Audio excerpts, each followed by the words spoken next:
ബുദ്ധിയുടെ ഉപയോക്താക്കളായതിന് ശേഷം നമുക്ക് ഈ മേഖലയിൽ ഒരുപാട് ആകുലതകളും ഇതിനെക്കുറിച്ചുള്ള ഒരു എന്താണ് ഇത് ചെയ്യാൻ പോകുന്നത്, ഭാവി എന്താണെന്നൊക്കെയുള്ള ഒരുപാട് ചോദ്യങ്ങളുമായിട്ടാണ് നമ്മളൊക്കെ ഇവിടെ കൂടിയിരിക്കുന്നത് എന്നുള്ളത് കൊണ്ട് തന്നെ കൂടുതലായിട്ട് ഒരു ഇൻട്രാക്റ്റീവ് സെഷനാണ് ഈ പാനൽ ഉദ്ദേശിക്കുന്നത്. നമുക്ക് ആദ്യമായിട്ട് തന്നെ ഈ സാങ്കേതിക വിദ്യയുടെ അടിസ്ഥാനം എന്താണ് എന്നുള്ളത് ദീപക് നിങ്ങളോട് വിശദീകരിക്കും. അതെങ്ങനെയാണ് അതിൻ്റെ ഒരു ചരിത്രപരമായി എങ്ങനെയാണ് അതിൻ്റെ ഗവേഷണ ചരിത്രം എന്താണ്, അത് ഇന്ന് എവിടെ എത്തിയിരിക്കുന്നു എന്നതിനെ പറ്റിയിട്ടുള്ള ഒരു ഈ സാങ്കേതിക വിദ്യയെ നേരിട്ട് പരിചയപ്പെടുത്തുന്ന ഒരു വിശദീകരണം നൽകാം. നന്ദി ദിലീഷ്. എനിക്ക് തോന്നുന്നത് ഇപ്പോൾ ഈ മലയാളികൾ ആദ്യമായിട്ട് ഈ AI കണ്ടുമുട്ടിയത് ഈ സീറ്റ് ബെൽറ്റ് ഇടാതെ വണ്ടി ഓടിച്ച് AI ക്യാമറ പിടിച്ച് ഒരു ഫൈൻ അടിച്ചപ്പോഴോ AI ക്യാമറ വളരെ എല്ലാവരും ഒരു പക്ഷേ കേട്ട് കാണും. അതല്ലെങ്കിൽ പിന്നെ ചിലപ്പോൾ ഈ ChatGPTയോ അല്ലെങ്കിൽ വാട്സപ്പിനകത്തുള്ള മെറ്റാ AIയോ അല്ലെങ്കിൽ ഇപ്പോൾ ഗൂഗിളിൽ സെർച്ച് ചെയ്ത് ആദ്യം കിട്ടുന്ന ജെമിനി AIയോ അല്ലേ, ഈ എനിക്ക് തോന്നുന്നു ഒന്നുകിൽ ഈ ഒരു ഇത് മൂന്നും നമ്മളൊരു LLM ചാറ്റ് എന്ന് പറയുന്ന ഒരു ഗ്രൂപ്പിൽ പെടുന്ന സാധനമാണ്, അല്ലെങ്കിൽ ഈ ഒരു AI ക്യാമറ ആണെന്ന് തോന്നുന്നു അല്ലേ ഏറ്റവും ഒരുപക്ഷെ. ബാക്കി വാർത്തകളിൽ പിന്നെ ഇങ്ങനെ ഒരുപാട് AI വന്ന് ജോലി എടുത്തു പോകുന്നു അങ്ങനെയുള്ള ഒരുപാട് വാർത്തകൾ വായിച്ചിട്ടുണ്ടാവാം. പക്ഷെ നമ്മൾ ഈ ശരിക്കും നമ്മൾ ഹിറ്റ് ചെയ്തിട്ടുള്ള AI ഒരുപക്ഷെ ഇത് രണ്ടുമായിരിക്കാം അല്ലേ. ഇതിൽ തന്നെ ഈ AI ക്യാമറ വെച്ചിട്ട് ഇപ്പോൾ ഒരു സീറ്റ് ബെൽറ്റ് ഇട്ടോ ഇട്ടില്ലയോ എന്ന് കണ്ടുപിടിക്കുന്നതിൽ ചിലപ്പോൾ ഒരു കമ്പ്യൂട്ടർ സയൻസ് അല്ലാത്തൊരാൾക്കൊരു വലിയ അതിശയം തോന്നില്ലായിരിക്കും. അതിപ്പോൾ എന്താ, ഇപ്പോൾ നമുക്കൊരു ഫോട്ടോ കണ്ട് കൈ തന്നു കഴിഞ്ഞിട്ട് ഫ്രണ്ടിൽ നിന്ന് കാർ ഓടിക്കുന്ന ഒരു ഫോട്ടോ കൈ തന്നു കഴിഞ്ഞാൽ ഡ്രൈവർ സീറ്റ് ബെൽറ്റ് ഇട്ടിട്ടുണ്ടോ, സൈഡിൽ ഇരിക്കുന്ന ആൾ സീറ്റ് ബെൽറ്റ് ഇട്ടിട്ടുണ്ടോ എന്നൊക്കെ നമുക്ക് കണ്ടുപിടിക്കാവുന്നതല്ലേ ഉള്ളൂ. അതിനിപ്പോൾ AIയുടെ ആവശ്യമുണ്ടോ എന്ന് തോന്നാം. ഞാൻ പക്ഷെ അത് പറഞ്ഞു തുടങ്ങാം. അത് എന്തുകൊണ്ടാണ് ഒരു കമ്പ്യൂട്ടർ സയൻസുകാരന് പക്ഷേ അതും അതിശയമാണ്. സാധാരണക്കാരൻ ഒരു പക്ഷേ അതിശയമായില്ലെങ്കിൽ പോലും ഒരു കമ്പ്യൂട്ടർ സയൻസുകാരന് അത് അതിശയമാവുന്നതിൻ്റെ കാരണം ഈ കമ്പ്യൂട്ടറുകളെ പ്രോഗ്രാം ചെയ്യിപ്പിക്കണമെങ്കിൽ വളരെ കൃത്യതയുള്ള നിർദ്ദേശങ്ങൾ പ്രോഗ്രാം ഇപ്പോൾ ആ സിസ്റ്റം എടുക്കും, ആ ഇൻപുട്ടിനെ എന്തെങ്കിലും തരത്തിലൊന്ന് പ്രോസസ്സ് ചെയ്യും, അത് ഒരു ഔട്ട്പുട്ട് നമുക്ക് തരും. ഇതാണ് ഞാൻ തൽക്കാലത്തെ ആവശ്യത്തിന് ഒരു സിസ്റ്റത്തിൻ്റെ ഒരു ചിത്രമായിട്ട് നിങ്ങളെല്ലാവരും മനസ്സിൽ വെക്കണം എന്ന് വിചാരിക്കുന്നത്. ഇപ്പോൾ ഇൻപുട്ടായിട്ട് കൊടുക്കുന്നത് ഓറഞ്ച് ആണെങ്കിൽ അതിനെ പിഴിയുന്നതാണ് പ്രോസസ്സ്. ഔട്ട്പുട്ടായിട്ട് നമുക്കൊരു ഓറഞ്ച് ജ്യൂസ് കിട്ടുന്നു. അപ്പോൾ ജ്യൂസർ നമുക്കൊരു സിസ്റ്റമായിട്ട് വിചാരിക്കാം.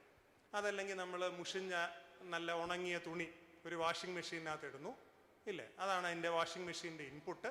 വാഷിംഗ് മെഷീൻ അതിനെ നല്ല കഴുകി വൃത്തിയാക്കി വൃത്തിയുള്ള നനഞ്ഞ തുണി ഔട്ട്പുട്ടായിട്ട് തരുന്നു. ഇതാണല്ലോ നമ്മുടെ മനസ്സിലൊക്കെ ഒരു സിസ്റ്റത്തിൻ്റെ മോഡൽ. അല്ലെങ്കിൽ ഒരു ഫോട്ടോ കോപ്പിയർ, നമ്മളൊരു ഒറിജിനൽ വെക്കുന്നു, അതിനകത്ത് N എന്നുള്ളൊരു നമ്പറും കൂടെ കൊടുക്കുന്നു, എത്ര കോപ്പി വേണമെന്നുള്ളത് അത്രയും കോപ്പി അത് ഔട്ട്പുട്ടായിട്ട് തരുന്നു. അതല്ലെങ്കിൽ ചിലപ്പോൾ നമ്മൾ സ്കൂളിലൊക്കെ പഠിച്ചിട്ടുണ്ടാവും, X എന്നുള്ളൊരു സംഖ്യ ഇൻപുട്ടായിട്ട് കൊടുക്കുന്നു, സ്ക്വയർ എന്ന പേരുള്ള ഒരു ഫംഗ്ഷൻ. അപ്പോൾ 4 കൊടുത്താൽ 16 തരുന്നു, 5 കൊടുത്താൽ 25 തരുന്നു. ആ സംഖ്യയുടെ സ്ക്വയർ നമുക്ക് തിരിച്ചു തരും. ഇതും ഒരു സിസ്റ്റമാണ്. അതിന് ലാസ്റ്റ് ഉദാഹരണം പറയാനുള്ള കാരണം മാത്തമാറ്റിക്കലി ഈ സിസ്റ്റത്തിനെ പലരും മോഡൽ ചെയ്യുന്നത് നമ്മൾ 10th പഠിച്ചിട്ടുള്ള ഫംഗ്ഷൻ എന്ന് പറയുന്ന ഒരു ഐഡിയ വെച്ചിട്ടാണ്. വെറുതെ ഞാനതൊന്ന് പറഞ്ഞു വെച്ചു എന്ന് മാത്രം. അപ്പൊ ഈ ട്രഡീഷണലി ഇതാണ് സിസ്റ്റം. ഇനി ഈ ഒരു സിസ്റ്റം ഉണ്ടാക്കണം എന്ന് വിചാരിക്കും. ഈ ഒരു സിസ്റ്റം ഉണ്ടാക്കണം എന്ന് വിചാരിക്കുമ്പോൾ ഒരു ജ്യൂസറിന്റെ എക്സാമ്പിൾ എടുക്കാം പറയാൻ എളുപ്പത്തിന് വേണ്ടിയിട്ട്. നമുക്കിപ്പോൾ ഒരു ജ്യൂസ് കമ്പനി മുതലാളിക്ക് ഒരു ജ്യൂസർ എങ്ങനെ വർക്ക് ചെയ്യണമെന്ന് അറിയണമെന്നില്ല ഇല്ലേ. അത് ഓറഞ്ച് കൊടുത്താൽ ഓറഞ്ച് ജ്യൂസ് തരണം, ക്യാരറ്റ് കൊടുത്താൽ ക്യാരറ്റ് ജ്യൂസ് തരണം, പൈനാപ്പിൾ കൊടുത്താൽ പൈനാപ്പിൾ ജ്യൂസ് തരണം ഇല്ലേ. ഇതിനൊക്കെ പിന്നെ ട്രെയിനിങ് ഡേറ്റ എന്ന് പറയും കേട്ടോ. ഞാനിങ്ങനെ താളത്തിൽ പറഞ്ഞു പോകുന്നെങ്കിലും കേൾക്കാതിരിക്കരുത്. ഇതൊക്കെയാണ് അതിൻ്റെ ഒരു ഇൻപുട്ട് ഔട്ട്പുട്ട് പേയേഴ്സ്. ഇന്നത് കൊടുത്താൽ എനിക്ക് ഇന്നത് കിട്ടണം എന്നേ അറിയാം.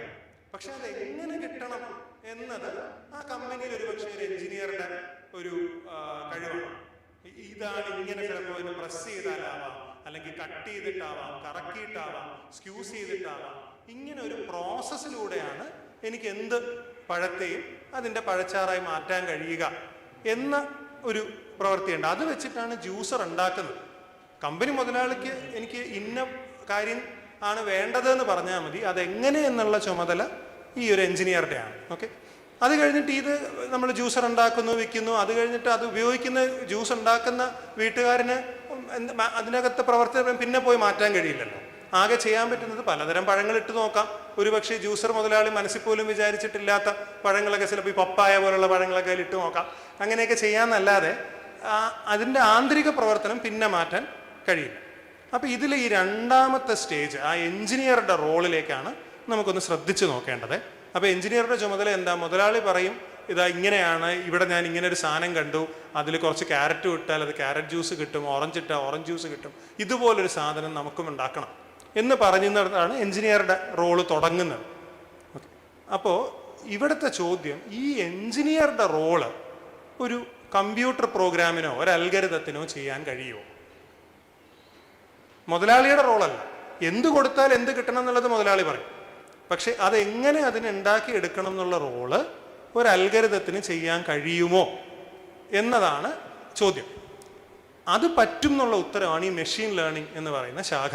ഈ ആർട്ടിഫിഷ്യൽ ഇൻ്റലിജൻസ് അല്ലെങ്കിൽ നിർമ്മിത ബുദ്ധി എന്ന് പറയുന്ന ഈ ഒരു ഏരിയ ഇന്നത്തെ കാലത്ത് ഇത്രയും പ്രോമിനൻ്റ് ആയത് ആ നിർമ്മിത ബുദ്ധിക്ക് അകത്തുള്ള ഒരു ഉപശാഖയാണെങ്കിൽ പോലും ഇപ്പം അത് ആ വലിയ ശാഖയെക്കാളും വിഴുങ്ങിയ ഭീകരനായി മാറിയ ഒരു ഉപശാഖയാണ് ഈ മെഷീൻ ലേണിംഗ്.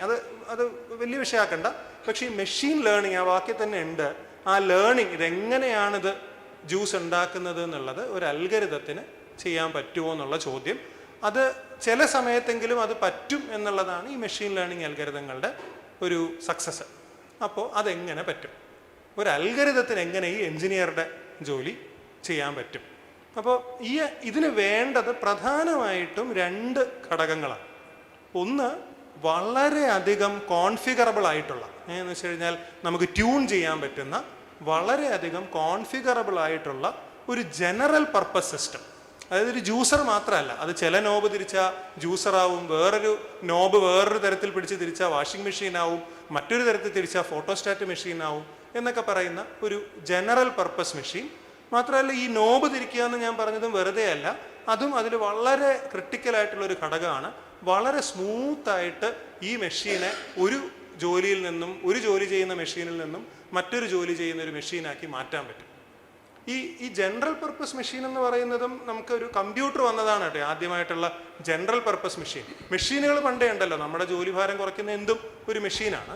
അപ്പോൾ പണ്ട് മുതൽ എന്താ, ഒരു പർട്ടിക്കുലർ ജോലി ചെയ്യാൻ ഒരു പർട്ടിക്കുലർ മെഷീനായിരുന്നു, ഇല്ലേ? ഇപ്പോൾ ഒരു സ്ഥലത്ത് നിന്ന്, അല്ലെങ്കിൽ ഇപ്പോൾ നമ്മുടെ ലിവർ ആയാലും പുള്ളി ആയാലും ഈവൻ കാറായാലും ഫോട്ടോസ്റ്റാറ്റ് മെഷീൻ ആയാലും ഒക്കെ സിംഗിൾ പർപ്പസ് മെഷീനാണ്, ഒരു ജോലി ചെയ്യുന്ന മെഷീനാണ്. കമ്പ്യൂട്ടറാണ് ആദ്യമായിട്ടൊരു ജനറൽ പർപ്പസ് മെഷീനായിട്ട് വരുന്നത്. കാരണം ഈ കമ്പ്യൂട്ടർ പണിതിറക്കുമ്പോൾ അത് എന്ത് ജോലിയും ചെയ്യാം. അതെന്ത് ജോലി ചെയ്യണമെന്ന് തീരുമാനിക്കുന്നത് അതിനകത്ത് ഓടുന്ന പ്രോഗ്രാമുകളാണ്. അപ്പം അതുമായിട്ട് സാമ്യമുണ്ട് ഞാൻ ഈ പറഞ്ഞ ഈ വളരെ കോൺഫിഗറബിൾ ആയിട്ടുള്ള ഒരു മെഷീനും. പക്ഷെ ഒരു പ്രധാന വ്യത്യാസമുണ്ട്. ഈ കോൺഫിഗറബിലിറ്റി എന്ന് ഞാൻ പറഞ്ഞല്ലോ, അത് ഈ നോബുകൾ അഡ്ജസ്റ്റ് ചെയ്യുന്ന പോലെ തന്നെ വളരെ സ്മൂത്ത് ആയിട്ടുള്ള, മാത്തമാറ്റിക്സിൽ തന്നെ കണ്ടിന്യൂസ് എന്ന് പറയും, സ്മൂത്ത് ആയിട്ടുള്ള ഒരു പ്രോസസ്സ് ആയിരിക്കണം. അതേസമയം ഒരു സാധാരണ കമ്പ്യൂട്ടർ അങ്ങനെ അല്ല. സാധാരണ കമ്പ്യൂട്ടറിൻ്റെ കോൺഫിഗറബിലിറ്റി ഒരു വളരെ ഈ ജെർക്കി ആയിട്ടുള്ളൊരു സാധനമാണ്. അതാണ് ഈ പ്രോഗ്രാം. നമ്മൾ CO പൈത്തണിലോ ഒക്കെ പ്രോഗ്രാം ചെയ്തിട്ടുള്ളവർക്ക് അറിയാമായിരിക്കും. ആ പ്രോഗ്രാം മാറ്റിയാൽ മാത്രമേ നമുക്കതിൻ്റെ സ്വഭാവം മാറ്റാൻ പറ്റൂ. ആ പ്രോഗ്രാമിന് ഇങ്ങനെ ഗ്രാജ്വലി മാറ്റാനൊന്നും പറ്റില്ല. ഗ്രാജ്വലി മാറ്റിയ എററേ വരും. പക്ഷെ നമുക്ക് ഈ വേണ്ട ഈ ഒരു കോൺഫിഗറബിൾ സിസ്റ്റം എന്ന് പറയുന്നത് ഒരു ചെറിയ ഈ നോബുകൾ അഡ്ജസ്റ്റ് ചെയ്യുന്നത് പോലെ സ്മൂത്തായിട്ട് ഇങ്ങനെ അതിന് ഭാവമാറ്റം വരുത്താൻ പറ്റുന്നൊരു മെഷീനാണ്. അതിന് പല മെഷീനുകൾ ഉണ്ടായിരുന്നു. അതിൽ ഇന്നത്തെ കാലത്ത് ഏറ്റവും സക്സസ്ഫുൾ ആയത് ഡീപ്പ് ന്യൂറൽ നെറ്റ്വർക്ക് എന്ന് വിളിക്കുന്ന ഒരു തരം മെഷീൻ ആർക്കിടെക്ചറുകളാണ്. അതൊരു ഒരു ഒരു നെറ്റ്വർക്ക് പോലെയാണ് അതിനെ വിചാരിക്കേണ്ടത്. അതാണ് ആ ന്യൂറൽ നെറ്റ്വർക്കിലെ നെറ്റ്വർക്ക്. ആ നെറ്റ്വർക്കിലെ ഓരോ ഘടകവും ഒരു തരത്തിലതൊരു ബയോളജിക്കൽ ന്യൂറോണിൽ നിന്ന് ഇൻസ്പയർഡ് ആണ്. ബയോളജിക്കൽ ന്യൂറോൺ പോലെയാണോ എന്ന് ചോദിച്ചാൽ അല്ല, പക്ഷെ ബയോളജിക്കൽ ന്യൂറോണിൽ നിന്ന് ഇൻസ്പയർഡ് ആണ്. അതിനൊരു പ്രത്യേക രീതിയിൽ അടുക്കി അത് തമ്മിൽ നമ്മൾ ഈ ഇലക്ട്രിക്കൽ സർക്യൂട്ടൊക്കെ കണക്ഷൻ കൊടുക്കുന്നത് പോലെ ഈ കണക്ഷൻ കൊടുത്തു വെക്കുന്ന ഒരു നെറ്റ്വർക്കാണ് ഈ ന്യൂറൽ നെറ്റ്വർക്ക്.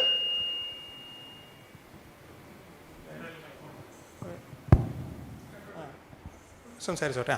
അതാണ് ഈ ന്യൂറൽ നെറ്റ്വർക്ക്. അത് ഞാൻ ഇത്രയും പറയാനുള്ള കാരണം, ഈ കണക്ഷനുകളിലൂടെ വരുമ്പോൾ ആ സിഗ്നലുകൾ, ഇലക്ട്രിക് സിഗ്നലുകൾ തന്നെയാണ് ഈ കണക്ഷനിലൂടെ വരുന്നതെന്ന് വിചാരിച്ചോളൂ. ആ കണക്ഷനിലൂടെ വരുന്ന സിഗ്നലുകളെ എനിക്ക് ആംപ്ലിഫൈ ചെയ്യാനും, നമ്മളിപ്പം ഇതാ ഈ ശബ്ദത്തിൽ സംഭവിച്ചതുപോലെ ഇപ്പം ഇവിടെ ചെയ്തത് ഹൗൾ ചെയ്തപ്പോൾ എന്താവും ചെയ്തിട്ടുണ്ടാവുക, ഒരു നോബ് ഒരല്പം കുറച്ച് കാണും, അതിലൂടെ വരുന്ന ആംപ്ലിറ്റ്യൂഡ് ഒരല്പം കുറയ്ക്കുകയാണ് ചെയ്തിട്ടുണ്ടാവുക. അപ്പോഴാണ് ഈ ലൂപ്പ് ബാക്ക് വഴി ആ ഒരു ഇത് കൺട്രോൾ ചെയ്തത്. അതുപോലെ ഈ ന്യൂറൽ നെറ്റ്വർക്കിലുള്ള ഓരോ കണക്ഷനിലെയും ആ എത്ര ഗെയിൻ ഉണ്ട്, അത് ആംപ്ലിഫൈ ചെയ്യാം, അല്ലെങ്കിൽ ആംപ്ലിഫിക്കേഷൻ്റെ ഓപ്പോസിറ്റ് ആയിട്ട് അതിനെ അറ്റിനുവേറ്റ് ചെയ്യാം. ഇതിലേതെങ്കിലും എത്ര ചെയ്യണം എന്നുള്ളത് വളരെ ഗ്രാജുവലി പോലും നമുക്ക് കൺട്രോൾ ചെയ്യാൻ പറ്റുന്ന ഒരു മെഷീൻ വേണം. ഇന്നത്തെ കാലത്ത് അതിൽ എത്ര നോബെന്ന് ചിലപ്പോൾ ആളുകൾ ഞെട്ടിപ്പോവും. ട്രില്യൺസ് ഓഫ് നോബ്സ് ഉള്ള ന്യൂറൽ നെറ്റ്വർക്കുകളാണ് ഈ ChatGPT-യുടെയൊക്കെ പുറകിൽ ഓടുന്നത്. ഒരു 1000കണക്കിന് നോബൊക്കെ ഉള്ളത് പണ്ട് മുതലേ ഉണ്ട്, പക്ഷെ ഇപ്പം ആ കൈവിട്ട കണക്കിലാണ് ഇത്. അപ്പോൾ ഞാൻ പറഞ്ഞു 2 കാര്യങ്ങളാണ് വേണ്ടത്. അതിൽ ഒന്നാമത്തെ കാര്യം ഈ വളരെയധികം കോൺഫിഗറബിൾ ആയിട്ടുള്ള, അതും വളരെ സ്മൂത്തായിട്ട് ഈ കോൺഫിഗറേഷൻ മാറ്റിക്കളിക്കാൻ പറ്റുന്ന, ഇങ്ങനെ അത് അങ്ങനെ മാറിക്കഴിഞ്ഞു കഴിഞ്ഞാൽ ജ്യൂസർ ഫോട്ടോസ്റ്റാറ്റ് മെഷീനാവും, വാഷിംഗ് മെഷീനാവും, അങ്ങനെ മാറുന്നൊരു യന്ത്രം വേണം. ഇതാണ് ഡീപ്പ് ന്യൂറൽ നെറ്റ്വർക്കുകൾ നമുക്ക് തരുന്നത്.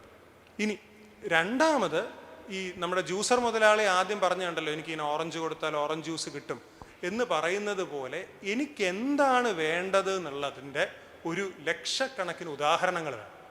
ഈ ഉദാഹരണങ്ങൾ അനുസരിച്ചാണ് നമ്മൾ ഈ നോബുകൾ ട്യൂൺ ചെയ്യാൻ പോകുന്നത്. നമ്മളല്ല ട്യൂൺ ചെയ്യാൻ പോകുന്നത്, ഞാൻ പറയാം. പക്ഷെ നമുക്ക് ലക്ഷക്കണക്കിന് ഉദാഹരണങ്ങൾ വേണം. ഇപ്പോൾ ഞാൻ നേരത്തെ പറഞ്ഞ എക്സാമ്പിൾ വെച്ച് പറയുകയാണെങ്കിൽ, സീറ്റ് ബെൽറ്റ് ഇട്ടിട്ടുണ്ടോ ഇല്ലയോ എന്ന് കണ്ടുപിടിക്കണമെങ്കിൽ നമുക്ക് സീറ്റ് ബെൽറ്റ് ഇട്ട് നിയമം അനുസരിച്ച് ഓടിച്ചു പോകുന്ന ഒരു 1000കണക്കിന് ചിത്രങ്ങൾ, അതെല്ലാം സീറ്റ് ബെൽറ്റ് ഉള്ളത് എന്ന് മാർക്ക് ചെയ്ത് കൊടുക്കണം. നമുക്ക് ഉദാഹരണം കൊടുക്കുമ്പോൾ അതിൻ്റെ ഉത്തരം സഹിതം കൊടുക്കണം. നമ്മൾ സോൾവ്ഡ് ക്വസ്റ്റ്യൻ പേപ്പർ കൊടുക്കുന്നു എന്ന് കുട്ടികളോട് പറയുന്ന പോലെ ഉത്തരം സഹിതം കൊടുക്കണം. പിന്നെ അതേപോലെ തന്നെ സീറ്റ് ബെൽറ്റ് ഇടാതെ ഓടിക്കുന്ന ഒരു 1000കണക്കിന് ഫോട്ടോ, അത് സീറ്റ് ബെൽറ്റ് ഇട്ടിട്ടില്ല എന്ന് മാർക്ക് ചെയ്ത് ഉത്തരം സഹിതം കൊടുക്കണം. ഇങ്ങനെ കൊടുത്തിട്ടുണ്ടെങ്കിൽ, ഇതാണ് ഈ സീറ്റ് ബെൽറ്റിൻ്റെ ഇതിനെ ട്രെയിനിങ് ഡേറ്റ എന്നാണ് പറയുക. ട്രെയിനിങ് ഇതിനെ വെച്ചിട്ടാണ് നമ്മൾ ഈ ന്യൂറൽ നെറ്റ്വർക്കിന് ട്രെയിനിങ് കൊടുക്കാൻ പോകുന്നത്. ഇനിയിപ്പോൾ ചെസ്സ് കളിക്കുന്ന ഒരു കമ്പ്യൂട്ടർ ഉണ്ടാക്കണമെങ്കിൽ, അത് ചെസ്സിനൊരു 3 തരം മെഷീൻസ് ഉണ്ട്. ഒരു second generation chess playing machines എന്ന് പറയുന്നത് നമ്മുടെ എന്താ ചെയ്യുന്നതെന്ന് വെച്ച് കഴിഞ്ഞാൽ, ഇത് ഈ ചെസ്സ് കളിയുടെ ഒരു ഗുണം, ഇതിനു മുമ്പ് കളിച്ച കളികളെല്ലാം ഭംഗിയായിട്ടൊരു പ്രത്യേക നൊട്ടേഷനിൽ എഴുതി വെച്ചിട്ടുണ്ട്. അപ്പോൾ ഈ പഴയ ചെസ് മത്സരങ്ങൾ, അത് എന്തായിരുന്നു, ഓരോ മൂവ് കഴിഞ്ഞപ്പോൾ അടുത്തയാൾ ഇന്ന മൂവ് ചെയ്തു, ഒടുവിൽ ആര് ജയിച്ചു എന്നുള്ളത് മുഴുവൻ ഡേറ്റയുണ്ട്. ഇതാണ് ഒരു ചെസ് പ്ലേയിങ് ആർട്ടിഫിഷ്യൽ ഇൻ്റലിജൻസ് മെഷീൻ്റെ ട്രെയിനിങ് ഡേറ്റ. ChatGPT-യുടെ ട്രെയിനിങ് ഡേറ്റ എന്താ? ഈ ട്രെയിനിങ് ഡേറ്റയുടെ കാര്യത്തിൽ ശരിക്കും ആളുകൾ എന്താ പറയുക, ഇന്ന് വരെ കണ്ടതിൻ്റെ പല മടങ്ങ് മേലെ പോയ സാധനമാണ് ChatGPT-യുടേത്. എൻ്റെ ഇൻ്റർനെറ്റിലുള്ള ടെക്സ്റ്റ് അതിൻ്റെ ട്രെയിനിങ് ഡേറ്റയാണ്. അതിലെന്താണെന്ന് വെച്ച് കഴിഞ്ഞാൽ, നമ്മളൊരു 10 വാക്ക് പറഞ്ഞാൽ ഇത് കംപ്ലീറ്റ് ചെയ്യുന്ന 11ാമത്തെ വാക്ക് എന്തായിരിക്കും എന്നതാണ് ചോദ്യം. അപ്പോൾ അതിന് നമുക്ക് ഇൻ്റർനെറ്റിലുള്ള എന്ത് ഡേറ്റയും നമുക്ക് ട്രെയിനിങ് ഡേറ്റയായിട്ട് ഉപയോഗിക്കാം.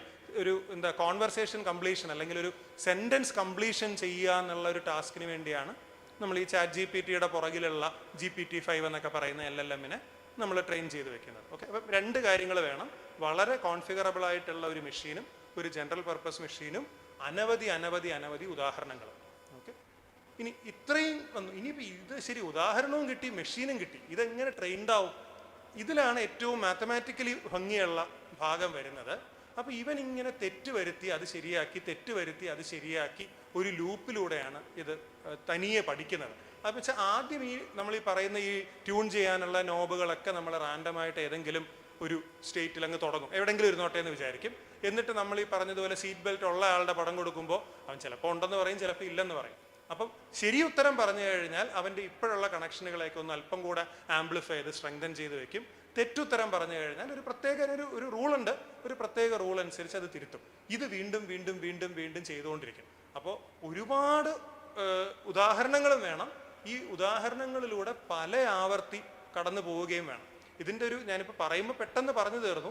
ഇതിപ്പോൾ ഒരു സീറ്റ് ബെൽറ്റൊക്കെ ഇത് ട്രെയിൻ ചെയ്യാനാണെങ്കിൽ പറഞ്ഞതുപോലെ ഒരു 1000കണക്കിന് ഡേറ്റയും ആ ഡേറ്റയിലൂടെ ഒരു 100-200 ആവൃത്തിയൊക്കെ കടന്നു പോയാൽ തന്നെ അത്യാവശ്യം ചിലപ്പോൾ സംഭവിക്കുമെങ്കിൽ, ഈ ChatGPT-യുടെയൊക്കെ പുറകിലുള്ള LLMs-ന്റെ ഈ ട്രെയിനിങ് എന്ന് പറഞ്ഞാൽ, ChatGPT-ഒക്കെ വർഷത്തിലൊരിക്കലേ ഈ ട്രെയിനിങ് ചെയ്യും. അത്രയ്ക്കത് കമ്പ്യൂട്ടേഷണലി ഇൻറ്റൻസീവ് ആണ്. ഒരു എന്താ പറയുക, ഈ $100 ബില്യൺസ് ഇൻവെസ്റ്റ്മെൻ്റ് ഉള്ള കമ്പ്യൂട്ടിംഗ് ഇൻഫ്രാസ്ട്രക്ചറിലൊക്കെയാണ് ഈ ഒരു ട്രെയിനിങ് പ്രോസസ്സ് നടക്കുന്നത്. പക്ഷേ അതിൻ്റെ മാത്തമാറ്റിക്കൽ കാതൽ ഇതാണ്, വരുന്ന തെറ്റനുസരിച്ചിട്ടുള്ള ഒരു കറക്ഷൻ വരുത്തണം.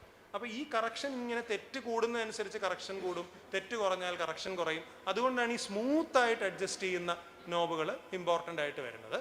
അപ്പോൾ ഇതിന് ബാക്ക് പ്രൊപ്പഗേഷൻ അൽഗരിതം എന്ന് പറഞ്ഞൊരു അൽഗരിതമാണ് ഇപ്പോൾ ഏറ്റവും നേരത്തെ ഡീപ്പ് ന്യൂറൽ നെറ്റ്വർക്ക് പറഞ്ഞ നെറ്റ്വർക്ക് ട്രെയിൻ ചെയ്യാനായിട്ട് ഉപയോഗിക്കുന്നത്. ഓക്കെ, അപ്പോൾ ഇതാണ് ഇതിൻ്റെ ഒരു ഒരു നമ്മൾ മനസ്സിലാക്കേണ്ട ഒരു കാര്യം, വളരെ കോൺഫിഗറബിൾ ആയിട്ടുള്ളൊരു മെഷീൻ, വളരെ അധികം ശരിയുത്തരങ്ങളും തെറ്റുത്തരങ്ങളും ഉള്ള ഒരു ട്രെയിനിങ് ഡേറ്റ. ആ ട്രെയിനിങ് ഡേറ്റയിലൂടെ പല ആവർത്തി കടന്നുപോയി സ്വയം അതാണ് ഈ മെഷീൻ ലേണിംഗ്, സ്വയം ട്യൂൺ ചെയ്ത് ഫൈനലി ജ്യൂസ് ഉണ്ടാക്കാൻ പഠിക്കുന്ന ഒരു മെഷീൻ. ഇതാണ് ഒരു ആർട്ടിഫിഷ്യൽ ഇൻ്റലിജൻസ് എന്ന് പറയുന്ന നമ്മൾ ഇന്ന് വിളിക്കുന്നതിൽ ഈ മെഷീൻ ലേണിംഗ് എന്നുള്ളത് വർക്ക് ചെയ്യുമ്പോൾ ഒരു രീതി. അപ്പോൾ ഇങ്ങനെയുള്ളൊരു മെഷീൻ്റെ സക്സസ്സിന്, അതായത് വളരെ നമുക്ക് ഫ്ലോപ്പായിട്ടുള്ള അറ്റംപ്റ്റുകളുണ്ട്, സക്സസ്ഫുൾ ആയിട്ടുള്ള അറ്റംപ്റ്റുകളുണ്ട്. അപ്പോൾ ഇത്രയും പറഞ്ഞതിൽ നിന്ന് തന്നെ നമുക്കത് ഊഹിക്കാൻ കഴിയും എന്ത് വേണം. ആ മെഷീൻ്റെ കോൺഫിഗറബിലിറ്റി ഒന്നാമത്തെ പാരാമീറ്ററാണ്. ഇപ്പോഴത്തെ ഏറ്റവും GPT-5 എന്നൊക്കെ പറഞ്ഞു കഴിഞ്ഞാൽ ട്രില്യൺസ് ഓഫ് പാരാമീറ്റേഴ്സ് ഉള്ള അത്രയും നോബുകൾ മാറ്റിക്കളിക്കാൻ പറ്റുന്ന, ഇതൊക്കെ സോഫ്റ്റ്വെയറിലാണ് കേട്ടോ മാറ്റിക്കളിക്കുന്നത്. ഈ നോബ് ഫിസിക്കലി കാണാൻ പറ്റില്ല, പക്ഷെ നമുക്ക് മെൻ്റലി ഒരു നോബായിട്ട് ആലോചിക്കുന്നതാണ് ഒരു പക്ഷേ ഏറ്റവും നല്ലൊരു മെൻ്റൽ മോഡൽ. ട്രില്യൺസ് ഓഫ് നോബ്സ് ഉള്ള മെഷീൻസ് ആണ്. അത്രയും വലിയൊരു മെഷീൻ വേണം. പിന്നെ ഞാൻ ഈ പറഞ്ഞതുപോലെ ട്രെയിനിങ് ഡേറ്റയുടെ ഒരു വലിപ്പം വേണം. അതിൻ്റെ ഒരു മൊത്തം ഇൻ്റർനെറ്റ് എന്നൊക്കെ പറഞ്ഞു കഴിഞ്ഞാൽ ഒരു ഹ്യൂമൻ ബീയിങ് ദിവസം 8 മണിക്കൂറും വായിച്ചാലും ഒരു 170,000 വർഷങ്ങൾ ഇരുന്ന് വായിച്ചാലേ ഇൻ്റർനെറ്റിലുള്ള ടെക്സ്റ്റ് മുഴുവൻ വായിച്ചു തീർക്കാൻ പറ്റും. ഈ ടെക്സ്റ്റിനെയാണ് ഈ ChatGPT-യുടെ പുറകിൽ ഓടുന്ന GPT-5 ലക്ഷക്കണക്കിന് തവണ റൗണ്ടിൽ പോയിട്ട് ട്രെയിൻ ചെയ്ത് ഫൈനലി ആ ഒരു ട്രെയിൻഡ് നെറ്റ്വർക്കിനെ, നമ്മൾ പ്രീ ട്രെയിൻഡ് നെറ്റ്വർക്ക് എന്നൊക്കെ വിളിക്കുന്ന ആ നെറ്റ്വർക്കിനെ നമുക്ക് തരുന്നത്. മൂന്നാമത് ആ ട്രെയിനിങ് അൽഗരിതം, അതിപ്പോൾ ഓൾമോസ്റ്റ് സ്റ്റാൻഡേർഡായി എല്ലാവരും ഈ ബാക്ക് പ്രൊപ്പഗേഷൻ എന്ന് പറയുന്നൊരു അൽഗരിതമാണ് ഇതിനകത്ത് യൂസ് ചെയ്യുന്നത്. അപ്പോൾ ഇത്രയുമാണ് ഇതിൻ്റെ ഒരു ക്വാളിറ്റിയെ, പിന്നെ എത്ര റൗണ്ട് ട്രെയിൻ ചെയ്യുന്നു, ഇതാണ് ഇതിൻ്റെ ക്വാളിറ്റിയെ ഡിറ്റർമിൻ ചെയ്യുന്നൊരു കാര്യം. അപ്പോൾ ഇത്രയും ഈ ഒരു ഐഡിയ നമുക്ക് ഉണ്ടെങ്കിൽ ഞാൻ വിചാരിക്കുന്നത് ഒരുപക്ഷെ അടുത്ത തവണ നിങ്ങളൊരു മെഷീൻ ലേണിംഗ് സിസ്റ്റവുമായിട്ട്, ഒരു നിർമ്മിത ബുദ്ധി സിസ്റ്റവുമായിട്ട് ഇടപഴകുമ്പോൾ പെട്ടെന്ന് തന്നെ ഇത് മനസ്സിൽ വന്നാൽ വളരെ ഹെൽപ്ഫുൾ ആയിരിക്കും. അതായത് ഇത് ആരാ ഈ നമ്മുടെ മുമ്പിൽ ഇരിക്കുന്നതെന്ന് ചോദിച്ചു കഴിഞ്ഞാൽ, ഒരു ഒബ്ജക്റ്റീവ് എക്സാമിൽ 99% സ്കോർ ചെയ്ത ഒരാളാണ് ഇരിക്കുന്നത്. അസാധ്യമായ മെമ്മറിയാണ്, പക്ഷെ അവൻ്റെ ട്രെയിനിങ്ങിന് ഉപയോഗിച്ച ഡേറ്റയിലുള്ള പാറ്റേൺസ് ആണ് അവൻ ഈ പഠിച്ചു വെച്ചിരിക്കുന്നത്. ഇത് ആലോചിക്കണം. ഇത് ഒറ്റയടിക്ക് പറയുമ്പോൾ അതിൻ്റെ ഒരു ഇത് മനസ്സിലാവില്ല.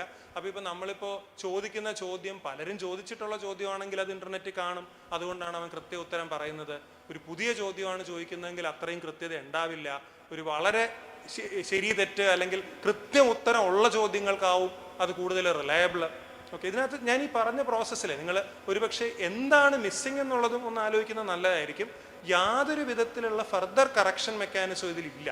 അതായത് നമ്മൾ ഈ ട്രെയിനിങ് ഡേറ്റ മുഴുവൻ അവൻ കൃത്യമായി പഠിച്ചു വെച്ചു, പക്ഷെ പുതിയ ഒരു ചോദ്യത്തിന് അവൻ പറഞ്ഞ ഉത്തരം തെറ്റാണെങ്കിൽ അവനൊരു സ്റ്റേക്കും ഇല്ല. കാരണം അതിനൊരു എന്താ പറയുക, ഈഗോ ഇല്ല, നാണക്കേടില്ല, ഒന്നും വരാനില്ലല്ലോ, യാതൊരു സ്റ്റേക്സും ഇല്ല. അവൻ കണ്ടിട്ടില്ലാത്തൊരിതാണെങ്കിൽ അവൻ്റെ ഒരു ഗസ് അവൻ നടത്തും. നമ്മളുടെ ഉത്തരവാദിത്വമാണ് അതിൻ്റെ കറക്റ്റ്നെസ് വെരിഫൈ ചെയ്യാനുള്ളത്. പിന്നെ ഈ പറഞ്ഞതുപോലെ നമ്മൾ ആർക്കും ഉത്തരം ഇല്ലാത്ത ചോദ്യത്തിന് അവൻ ഉത്തരം തരുമെന്ന് വിചാരിക്കുന്ന വെറുതെയാണ്. ഇതിന് മുമ്പുള്ള ഡേറ്റയിൽ ട്രെയിൻഡ് ആയിട്ടുള്ള കാര്യങ്ങൾ മാത്രമാണ് അതിന് വരുന്നത്. പലരും അവരുടെ ജീവിത പ്രശ്നത്തെക്കുറിച്ചൊക്കെ ചോദിക്കും എന്ന് കേട്ടിട്ടുണ്ട്. ഒരു കാര്യമില്ല അതിൽ. പണ്ടാരോ എവിടെയോ എഴുതി വെച്ചതിനെ ഒരു സംക്ഷിപ്ത രൂപമായിട്ട് പറയും എന്നുള്ളതല്ലാതെ അതിൽ നിന്ന് മറ്റൊന്നുമില്ല. ഈ പറയുകയാണെങ്കിൽ പലരും അതിൻ്റെ ആ ഒരു കോൺവെർസേഷൻ്റെ ഒരു ഭംഗി കാരണം വീണു പോകാറുണ്ട്. അതിൻ്റെ റീസൺ എന്ന് വെച്ചാൽ ChatGPT-യിൽ ഞാൻ ഈ പറയുന്ന ട്രെയിനിങ് 2 ഫേസിലാണ് നടത്തുന്നത്. ആദ്യത്തെ ഫേസിൽ അവന് ഇൻ്റർനെറ്റ് മുഴുവൻ ഇങ്ങനെ പല ആവർത്തി വിഴുങ്ങും. അത് കഴിഞ്ഞൊരു സെക്കൻഡ് ഫേസ് ഉണ്ട്, ഒരു ഫൈൻ ട്യൂണിങ്. അത് സ്പെഷ്യലി ഹ്യൂമൻ റിട്ടൺ കോൺവെർസേഷൻസ് ആണ്. അതായത് ആളുകളെ ശമ്പളം കൊടുത്തിരുത്തി ഈ ഒരു 1000 അല്ല, ഇപ്പം 100,000-ഓളം ക്വസ്റ്റ്യൻസും അതിനുള്ള ഏറ്റവും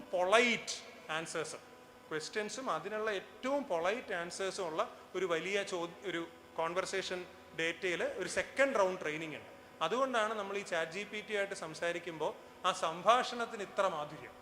അത് അത്രയും മധുരമുള്ള സംഭാഷണം അങ്ങനെ ചെയ്ത് എഴുതി ട്രെയിൻ ചെയ്യിപ്പിച്ചതാണ്. അല്ലാതെ ChatGPT-യുടെ മാന്യത അല്ലാതെ ആ സംഭാഷണം എഴുതിയ മനുഷ്യരുടെ മാന്യത അവൻ മിമിക് ചെയ്യുന്നതാണ്. എനിക്ക് തോന്നുന്നു സമയം കൂടെ വെച്ചിട്ട് ഇനി എന്തെങ്കിലും ചോദ്യം ഉണ്ടെങ്കിൽ ഞാൻ ബാക്കി പറയാം. ഹലോ, അതെ, ഇപ്പം പറഞ്ഞിരിക്കുന്ന എല്ലാ എക്സാമ്പിൾസും ഒരു ചോദ്യത്തിലേക്കാണ് നീങ്ങുന്നത്. അതായത് ചിന്തിക്കുന്ന യന്ത്രം അല്ലെങ്കിൽ അൽഗോരിതം പോസിബിളാണ്. ഇതിനൊക്കെ ചിന്ത ആവശ്യമാണ്. മനുഷ്യൻ്റെ റീസണിങ് പ്രോസസ്സ് ആവശ്യമായിട്ടുള്ള കാര്യങ്ങളാണ് ദീപക് ഇവിടെ വിശദീകരിച്ച എല്ലാ എക്സാമ്പിൾസും. അപ്പോൾ ഇത് പുതിയ ചോദ്യമല്ല. 1950 Alan Turing, London based mathematician ചോദിച്ചതാണ്. അദ്ദേഹത്തിൻ്റെ വളരെ പ്രശസ്തമായ ആർട്ടിക്കിളുണ്ട്, computing machinery and intelligence, mind മാഗസിനിൽ പ്രസിദ്ധീകരിച്ചു. അപ്പം യന്ത്രങ്ങൾക്ക് ചിന്തിക്കാൻ പറ്റുമോ എന്നുള്ളതായിരുന്നു ചോദ്യം. അപ്പോൾ യന്ത്രങ്ങൾ വളരെ ഫാസിനേറ്റിംഗ് ആണ്. മെഷീനുകൾ പണ്ട് കാലത്ത് തന്നെ മനുഷ്യന്മാർക്ക് വളരെ, നമുക്കും പെരുന്തച്ഛൻ്റെ പാവയൊക്കെ ഇവിടെയുണ്ട്. അപ്പോൾ ഒരുപാട് തത്വചിന്തകർ ഇതിൽ ഇടപെട്ടിട്ടാണ് ഈ കാര്യങ്ങളിലേക്ക് വരുന്നത്. അതിൻ്റെ ഒരു സയൻസ് എന്നുള്ള രീതിയിലേക്ക് മാത്രമല്ല, ഒരു എൻജിനീയറിംഗ് അല്ലാത്ത രീതിയിലേക്കുള്ള ഒരു ബാക്ക്ഗ്രൗണ്ട് കൂടി ഇതിനുണ്ട്. അത് റെനെ ദെക്കാർട്സ് തുടങ്ങി, ജോൺ സേൾ തുടങ്ങി, ഡാനിയൽ ഡെന്നറ്റ് കോൺഷ്യസ്നെസ് പറയുന്ന ആ രീതിയിലൊക്കെ കുറേ തത്വചിന്തകന്മാരൊക്കെ ഇതിൻ്റെ അകത്ത് വന്നിട്ടുണ്ട്. അപ്പോൾ മനുഷ്യൻ ഒരു പ്രധാനപ്പെട്ട ഒരു കേന്ദ്ര ബിന്ദുവായിട്ട് ഈ നമുക്ക് ഇതിലേക്ക് മാറ്റാം. മനുഷ്യൻ്റെ മസ്തിഷ്കം എങ്ങനെ പ്രവർത്തിക്കുന്നു എന്നൊക്കെയുള്ളതാണ്. അപ്പോൾ മലയാളിയുടെ ജനിതകം നമുക്ക് പരിചയപ്പെടുത്തിയ, പ്രത്യേകിച്ച് നമ്മളോട് ഈ രീതിയിൽ ഇതിൻ്റെ ബയോളജിക്കൽ ആസ്പെക്ട്സ് എന്താണ്. കാരണം മനുഷ്യൻ ഇതിൻ്റെ ഒരുപാട് ലക്ഷക്കണക്കിന് വർഷങ്ങളെടുത്തിട്ടാണ് ഇന്നത്തെ രീതിയിലേക്ക് പരിണാമത്തിൻ്റെ ഫലമായിട്ട് നമ്മൾ ചിന്തിക്കാനൊക്കെ തുടങ്ങിയത്. പക്ഷേ ദീപക് ഇപ്പം പറഞ്ഞതുപോലെ ഇൻ്റർനെറ്റിനെ മുഴുവൻ വിഴുങ്ങിക്കൊണ്ട് നമ്മുടെയൊക്കെ ചോദ്യങ്ങൾക്ക് ചിന്തിക്കുന്ന രീതിയിലേക്ക് ഒരു ഡിജിറ്റൽ പരിണാമം ഇവിടെ സംഭവിച്ചുകൊണ്ടിരിക്കുന്നതാണ്. ഇതിൽ തമ്മിൽ എന്താണ് വ്യത്യാസം എന്നുള്ള രീതിയിലേക്ക് ഒരു ബയോളജിക്കൽ ഇതിൻ്റെ ആസ്പെക്ട്സ് കൂടി ഒന്ന് വിശദീകരിച്ച് കഴിഞ്ഞാൽ നന്നാവും എന്നുണ്ട്.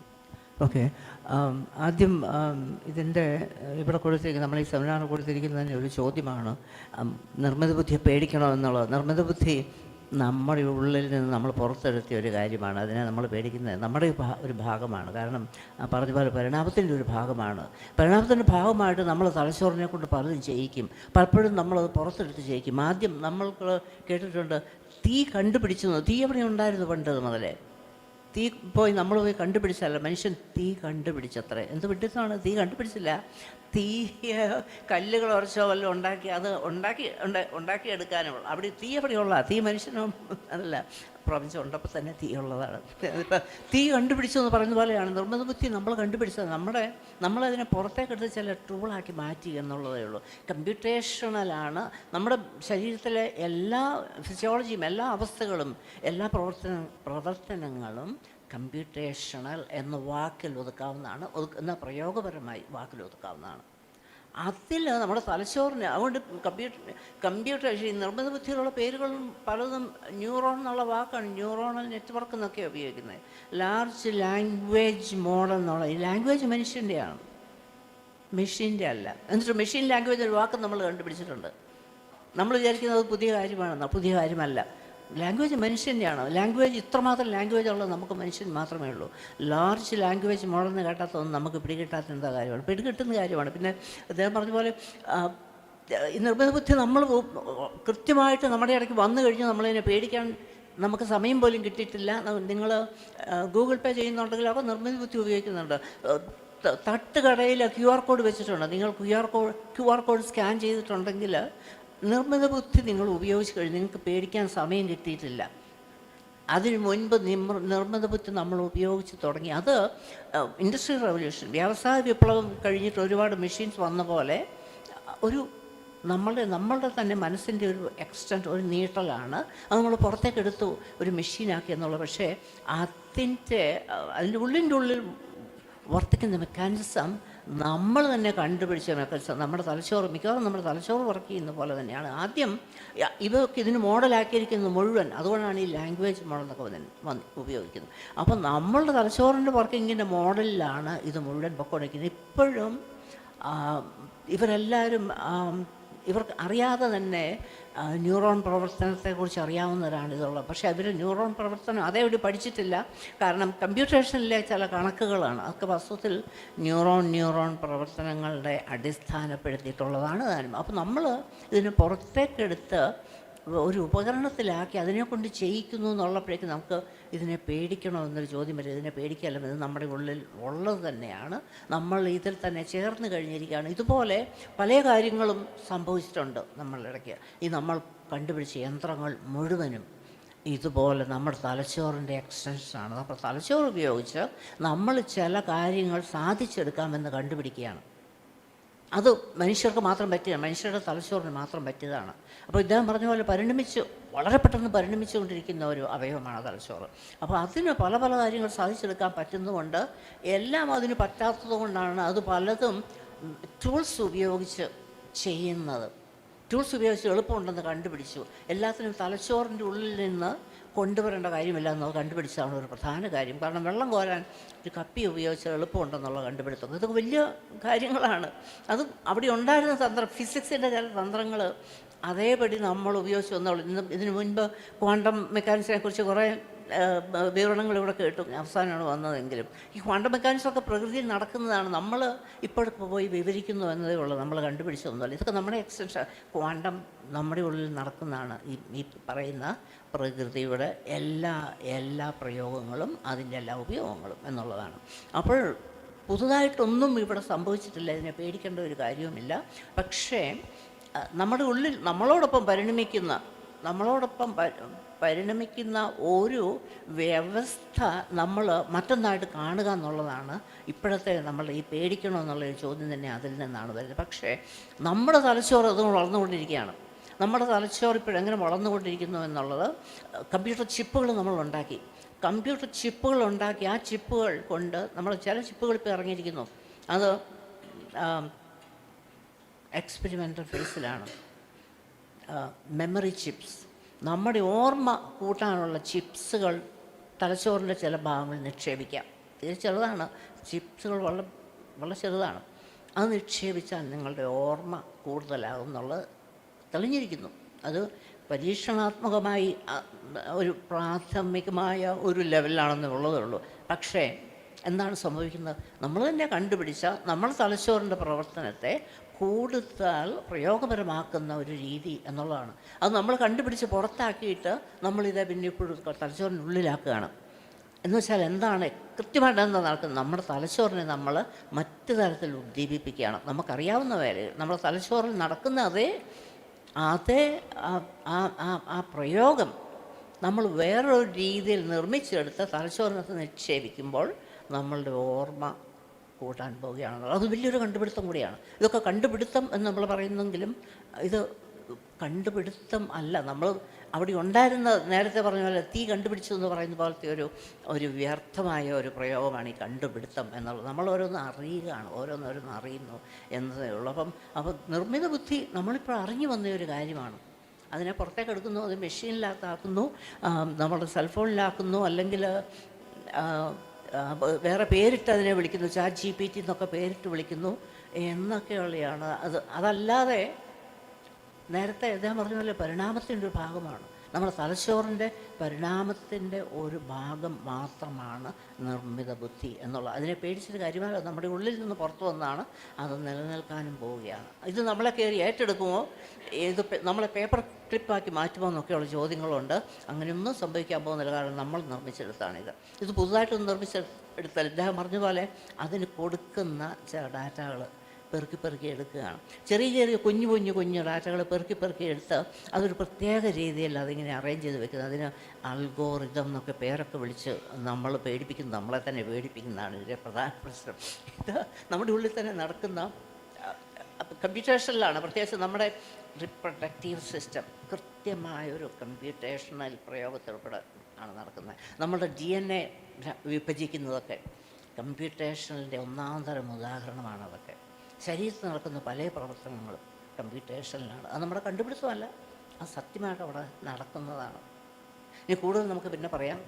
ഇപ്പം തന്നെ കുറച്ച് സമയം കൂടുതലായെന്ന് എനിക്ക് തോന്നുന്നു. Thank you. അപ്പോൾ അടുത്തതായിട്ട് ജിയോ സാറിലേക്ക് പോകുന്നതിന് മുന്നേ നമുക്ക് ഈ ഫെസ്റ്റിവൽ ഡയറക്ടർ അജിത് സാർ വളരെ കൃത്യമായിട്ടൊരു ആശയം ആദ്യം മുഖവുരയിൽ പറഞ്ഞു വെച്ചിട്ടുണ്ട്, നമ്മുടെ ബ്രോഷറിലും അതുപോലെ തന്നെ വെബ്സൈറ്റിലൊക്കെ.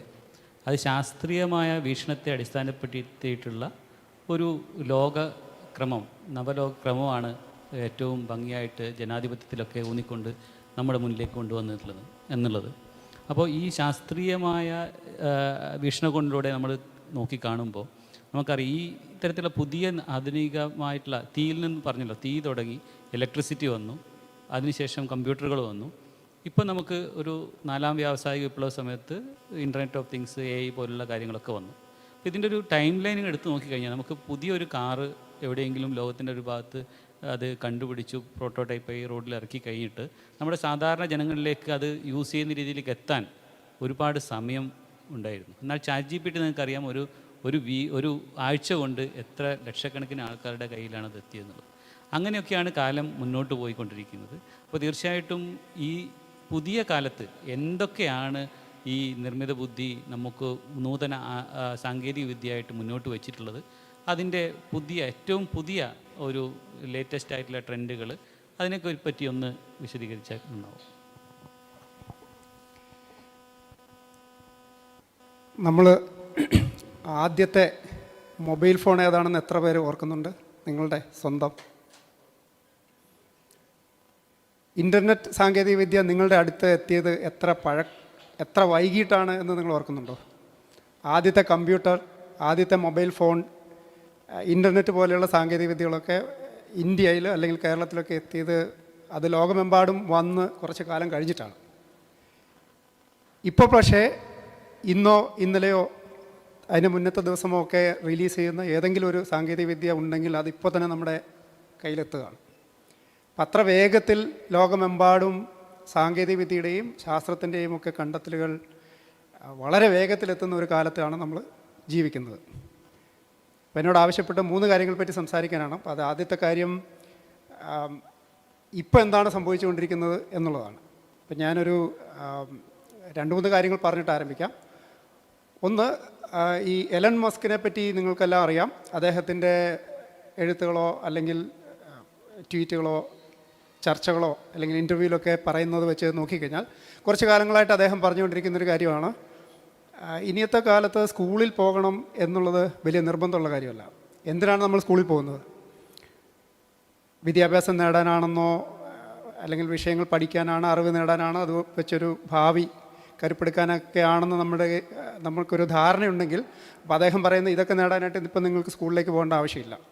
അപ്പം നിങ്ങളുടെ തന്നെ വീട്ടിലുള്ള കുട്ടികളെയോ നമ്മൾ പഠിപ്പിക്കുന്ന കുട്ടികളെയൊക്കെ നോക്കിക്കഴിഞ്ഞാൽ ഈ അറിവ് നേടാൻ ക്ലാസ് മുറികളിൽ വരണമെന്നുള്ള ഒരു കാലമൊക്കെ കഴിഞ്ഞു പോയി.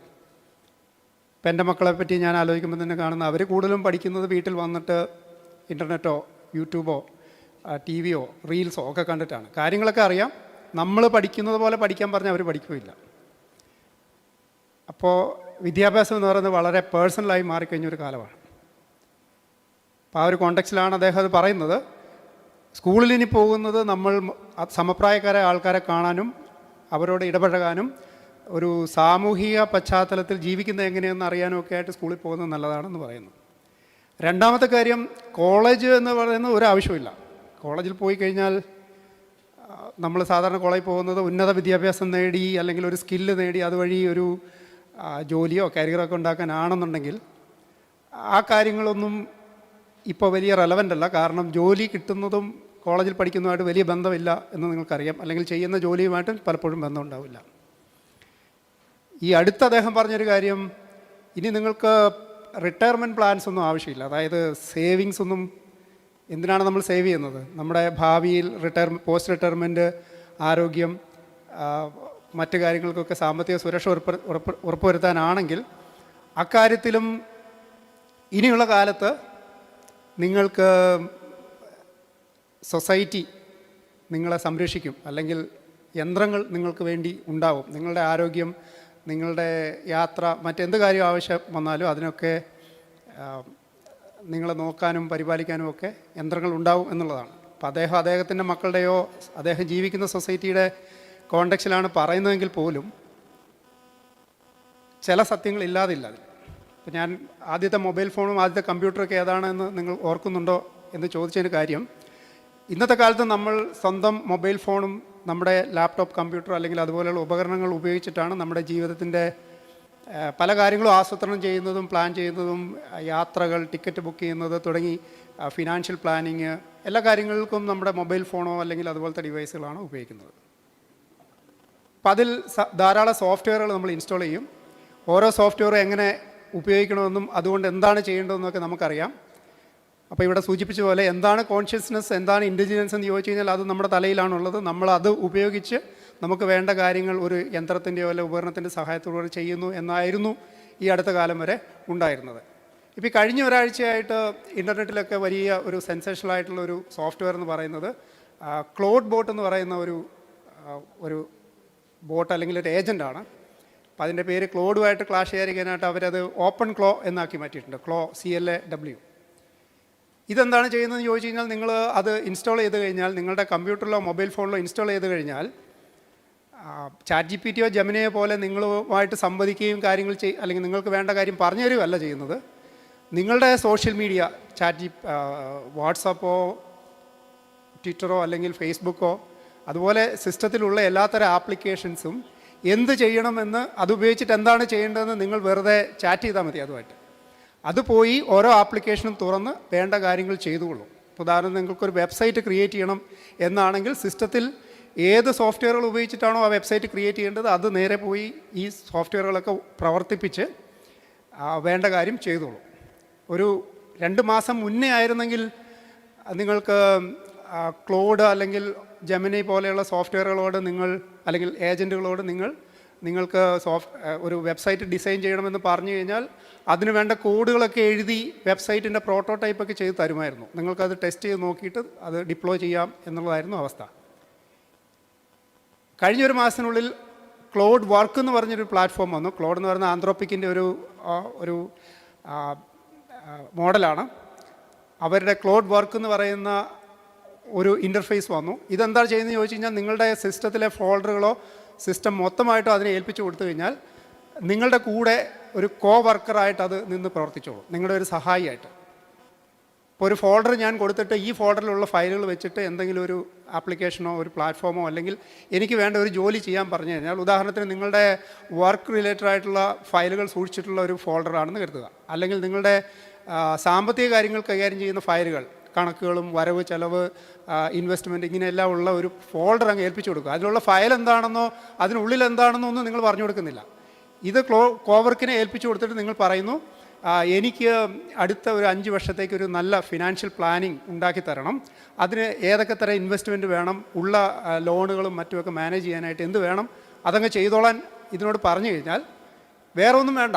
ഇത് പോയി അതിനകത്തുള്ള ഫയലുകളെല്ലാം പരിശോധിച്ച് നിങ്ങളുടെ അക്കൗണ്ട് സ്റ്റേറ്റ്മെൻറ്റും ഇൻവെസ്റ്റ്മെൻറ്റ് പ്ലാനുകളെല്ലാം പരിശോധിച്ചിട്ട് നിങ്ങൾക്ക് വേണ്ട ഒരു ഫിനാൻഷ്യൽ പ്ലാൻ റെഡിയാണ്. ആ തരത്തിലായിരുന്നു കഴിഞ്ഞ 2 മാസത്തിനായിട്ട് ഈ സോഫ്റ്റ്വെയർ ഡെവലപ്മെൻറ്റ് ഉണ്ടായിരുന്നതെങ്കിൽ, ഇപ്പോൾ ഞാൻ ഈ പറഞ്ഞ ഓപ്പൺ ക്ലോ ചെയ്യുന്നത് അതും വേണ്ട. നിങ്ങൾ വെറുതെ അതുമായിട്ട് ചാറ്റ് ചെയ്താൽ മതി. നിങ്ങൾ വാട്സാപ്പിൽ ഫ്രണ്ട്സിനോടോ അല്ലെങ്കിൽ ഒരു കമ്മ്യൂണിറ്റിയിൽ സംസാരിക്കുന്ന പോലെ ചെയ്തു കഴിഞ്ഞാൽ ഈ സിസ്റ്റം മൊത്തം അത് ഓവർടേക്ക് ചെയ്തിട്ട് നിങ്ങൾക്ക് വേണ്ട കാര്യങ്ങളൊക്കെ സ്വയമേ കൺട്രോൾ ചെയ്യുകയാണ്.